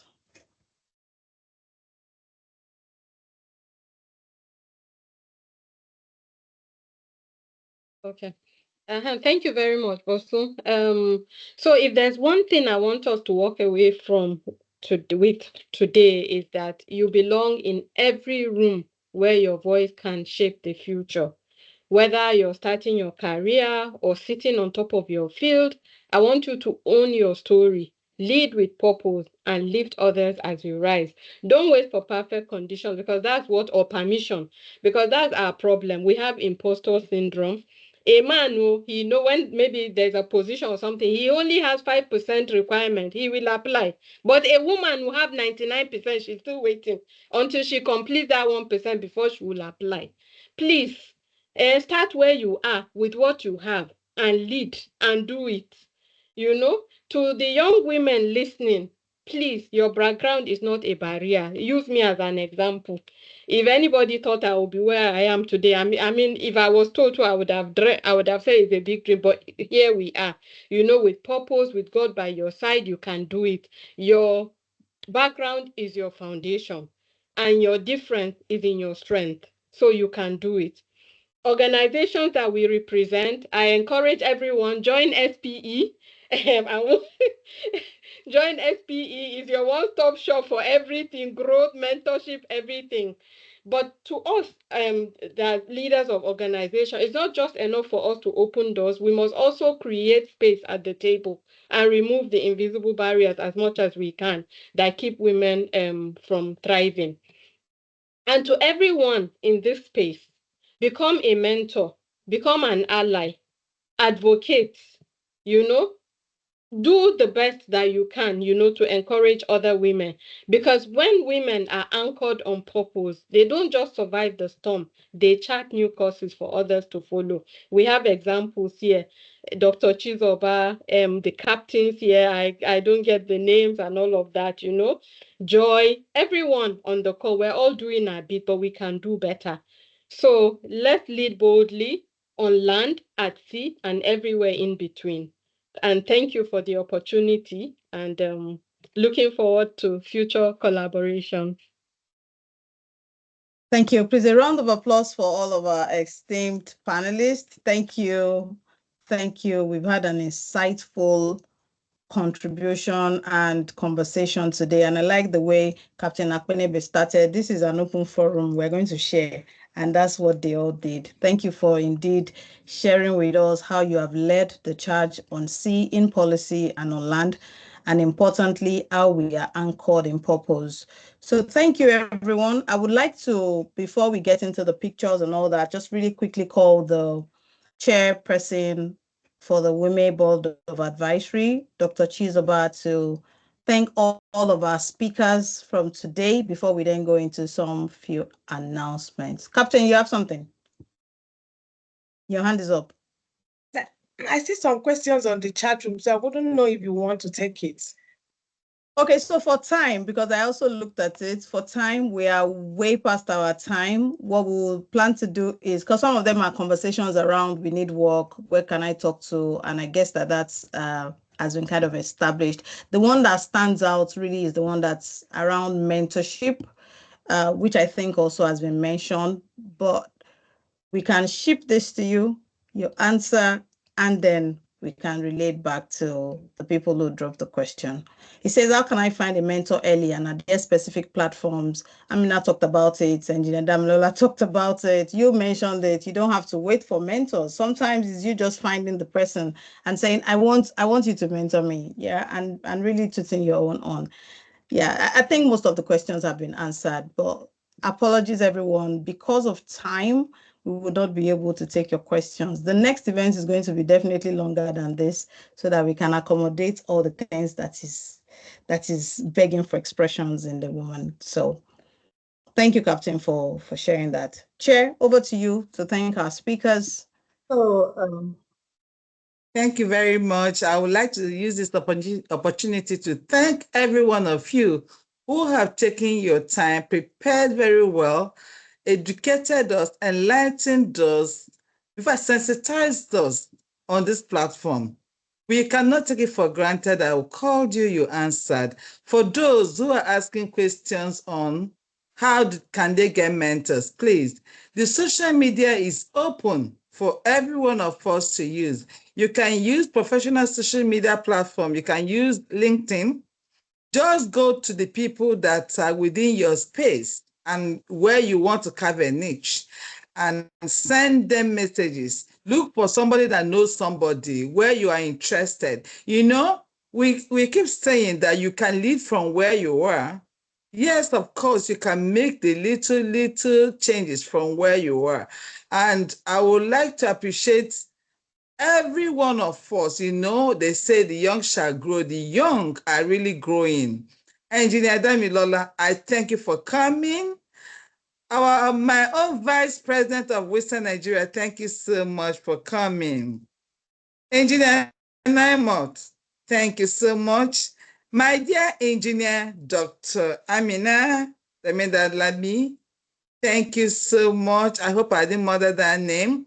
I really appreciate every one of you. And I don't know if Dr. Mrs. Odunayo is still in the house. My own President of Western Nigeria, thank you so much. It has been an impactful day. It has been an impactful day. Honestly, you're still here. Thank you so much. We have indeed, you could agree with me that we have women that are highly intelligent, highly amiable, highly impactful women of substance and excellence. And I really appreciate my fellow board members in WIME. You can see that we have a lot of work to do. We have a huge work to do, a lot of work to do. We have women. We like a couple of the speakers. I think it was our Dr. Annie. She suggested that we should have a retreat, and I am suggesting that we should have a platform where past leaders, past winners or past nominees and speakers, panelists of women should be able to interact, communicate, rub minds together, brainstorm. In fact, we'll keep growing every day that we connect, every day that we meet, every opportunity that we'll have to, talk with one another. When we have these kind of conversations and engagement, we learn, new things come up. So you can see there is a chain. It's the chain towards building a society, an industry that will blossom. You can see that as the men are seeing successful women that are supporting their spouses, the universe is connecting you with those kind of men that will support your career. So we don't have anything, and perhaps one is having a kind of a challenge, marital challenge in terms of aligning the work and the career. We have women to mentor us. So please, let us take advantage of the women who have been there, who have shared their experiences, women who have come up with no bars. They didn't hold any bars. They shared their life's experiences in the whole of every one of us, so that you know that you're not in this alone. Let us begin to unlearn some of the things that we have been taught that have been holding us down. And what has been very constant in this conversation is anchoring our purpose and continuous personal professional development. We cannot afford not to keep learning. Let us make learning a lifelong activity. So, without much ado, I will really, appreciate Madam Tubashi, our own executive director. You are indeed a blessing to humankind and womankind. I would also like to appreciate, yes, I know me, I don't flatter. I say it. I'm telling you, you are a blessing to humankind and mankind. Madam Tubashu Afolayan. I'm telling you that the Almighty God will use you to do many things in this industry that we have found ourselves. And for all the support system, lawyer, barrister, Dimka, thank you so much for helping. Thank you for everything. Every one of us, I don't know. DG, Thank you, Mom. Chamber of Shipping, Mrs. Sharon McCall, and our own secretary, Femi.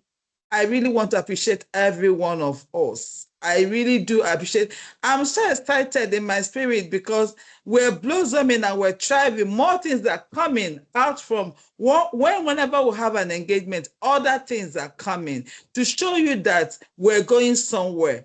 WIME is a platform of purpose, and we're anchored in purpose as a body. Everyone that comes on WIME platform is equally anchored in purpose and will continue to grow, to network, to expand, to blossom. Slowly but surely, we are getting to our goal. Slowly but surely. So thank you, every one of us. A lot of, without much ado, I would like to hand over the mic to our able ED, Madam Tubashi Afolayan. Thank you so much, Madam. Absolutely brilliant. Thank you. Thank you very much. And thank you, all of our speakers, our esteemed guests. I see a lot of captain. I'm not sure I've been in a room of captain in my entire life and after my 20 years. So I'm excited to really be here, to be frolicking and rubbing shoulders with captains. Thank you for every member of WISTA. You saw it on the chart. If you are interested in mentoring in the maritime, please join WISTA. If you're interested in mentoring in the petroleum engineer, please join SPE. If you're interested to be mentored, to get knowledge, please join Nigerian Society of Engineers. So WIME is not a membership-based organization. We are a coalition and a platform for visibility and impact-driven amplification for the women and men who work in the maritime and the energy sector. So thank you very much for today. I would like to hand over very briefly to Mrs. Sharon Mercon. She will be taking the spotlight. We would like to share a few things around our members that are doing great things, and we're excited to share. So over to you, Mrs. Sharon Mercon, for this one. Oh, wow. It's been a very wholesome afternoon. And once again, on behalf of WIME, like our chairperson said, Mrs. Chizoba, we want to appreciate everyone, the speakers, the panelists. It's been a wonderful time. So, once again, or rather, before we go on Spotlight, let me just remind us of what WIME is all about. WIME is an advocacy platform. We're a platform, not an association, that aims to recognize outstanding achievements of women in maritime. We amplify their voices and contributions, and then we celebrate their impact, and then we empower women to share strategies for accelerating gender inclusivity. So this is what we're about. And of course, what we're doing today, this afternoon, at this time now, is spotlighting some of our past honorees. First of all, we want to say a huge congratulations to Miss Irogbama Ogbefu. She's the CEO of Stars Investments Company Limited. She was newly appointed by the President Bola Ahmed Tinubu as a board member of NIMASA. That's a very huge one. This is a trailblazing achievement, so we want to, appreciate Mrs. Roma Ogbefu, big trailblazer achievement. And then also, we want to also appreciate Mrs. Fumi Ogwe. She's also the CEO of Sigma Energy. She was elected into the Oil and Gas Trainers Association as a publicity secretary. In fact, during the elections, being a member of OCTA myself, we were telling ourselves that why is it just one woman? And that was what actually challenged me to also come out and as to contest for the secretary position of Octan as a Lagos chapter. So congratulations to me too. So and thank you, Mrs.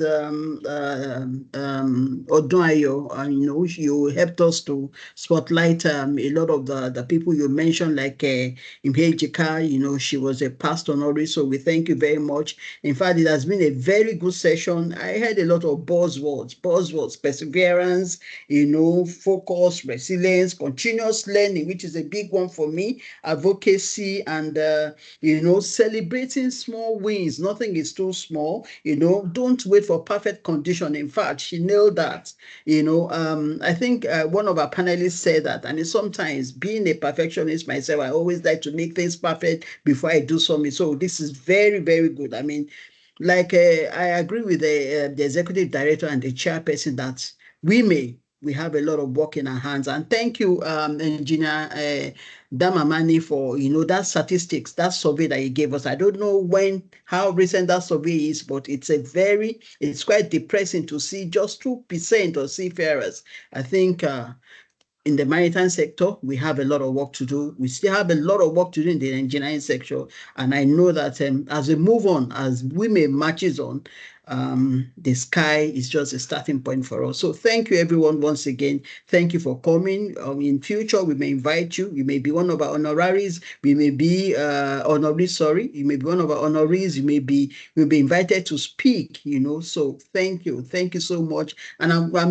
before closing, I want to appreciate, the fact that even in this room, as small as it is, we have three first, a first board member of a 65-year-old company. That's really amazing. The first female chairperson of SPE, that is really, really amazing. And then the last first was the third first that I also heard was the first female member of the first female faculty member in marine engineering department. Awesome. Thank you so much. This is so great. And without taking our time, I'll just hand over to Executive Director Tubosun. Thank you. Thank you. We can clap, we can e-clap, virtual clap, we can do all of the emojis. So if you notice while Mr. Shorimoko was rounding up, I was also showcasing our honorees for the past, actually it's 4 years. This platform started in 2022, and by next year, we will be getting into our 5th anniversary. So indeed, there's a lot to unpack. 5 is a golden year. There is indeed a lot to unpack from that. So we'd like to take pictures very quickly. Please turn on your camera. Let's take pictures, and then I would hand over to another member of our advisory board to help us with a closing remark, and then we'll shut this down. We're waiting. Please join us with your camera.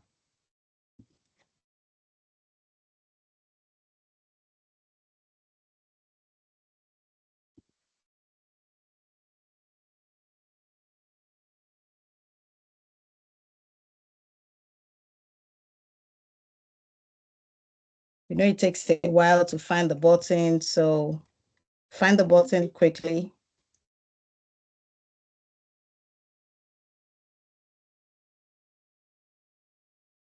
All right, Anita, well done. I see that you're actually either in the ship or somewhere. Good job. Thank you for joining. And for everyone who joined us today, I know that this is middle of either work or transit home. A really pleasure and appreciation goes to you for joining us. So, DG, I'm going to hand over to you now for us to take the closing remarks.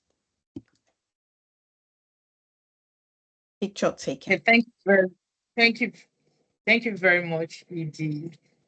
And I think a lot have been spoken. I've taken them all in. And closing remarks, our chair has given the vote of thanks. For the closing remarks, I don't think I have much to say. I think we've all said the same thing over and over again. But I just wanted to mention here that, Edidion asked Captain Edidion, who's our vice president, Vista. Thank you again. These are very busy women. Even the president, I didn't believe that our dear president will sit in till now. She has a very busy office. And when she was giving her presentation, I thought she was going to hurry up and then leave and then reappear. Dr. Duayani, thank you so very much for your time and also for staying on. Dr.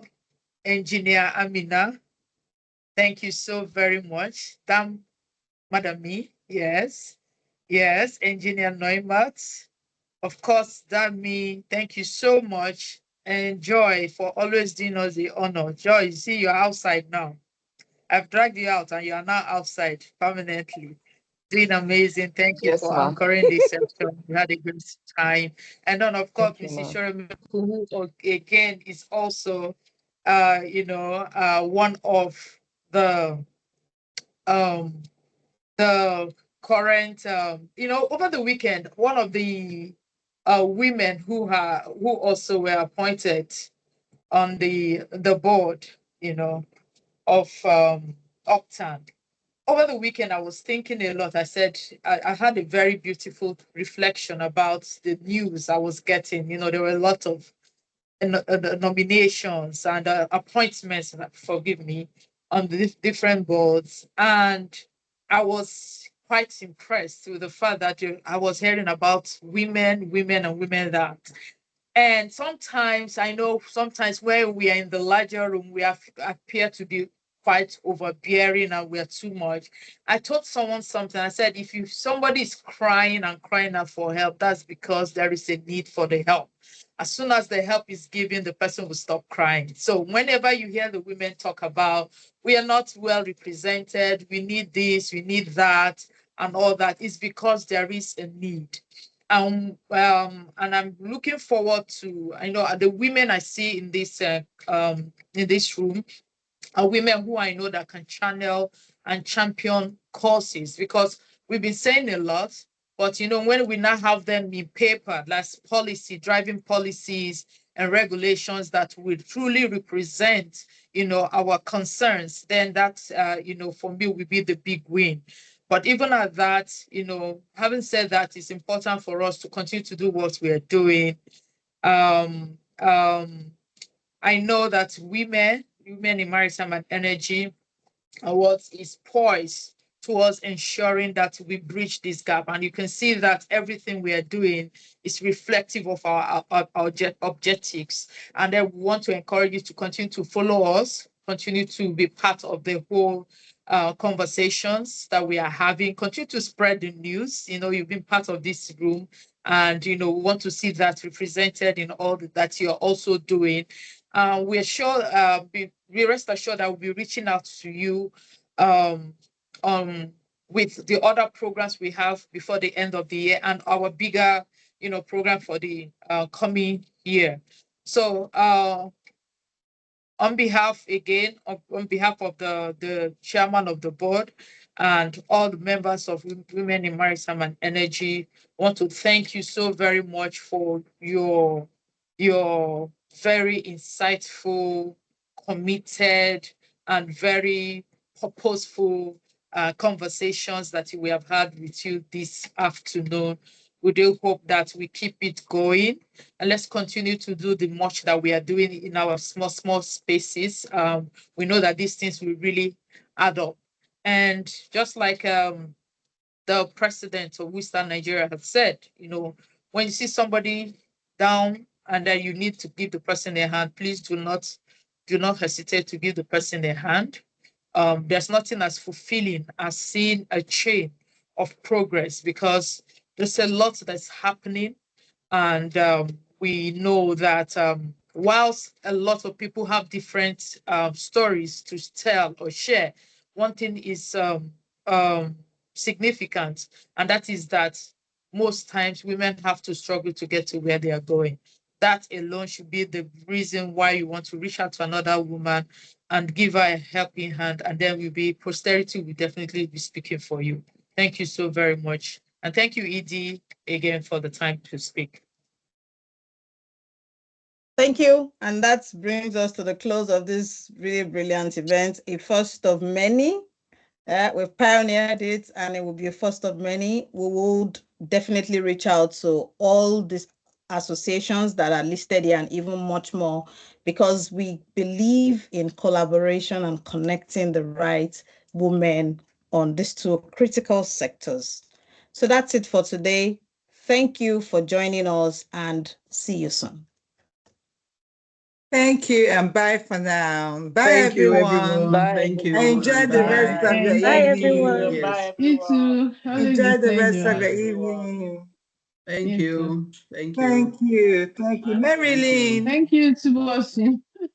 Thank you. Bye Thank you. bye. Thank Yeah, you. Thank you bye. so much, Mo. Thank you. Thank Thank you, you. You're Damilola. welcome. Thank Appreciate you. this. Thank you, Thank everyone. you. Thank you. Dr. Thank Annie, you. thank you. Thank you. Really. Thank you. Thank My you. own Thank you, president. Thank Marion. you, my Thank own you, president. Thank Amarachi. you. Thank you. Enjoy Thank the you. Thank you.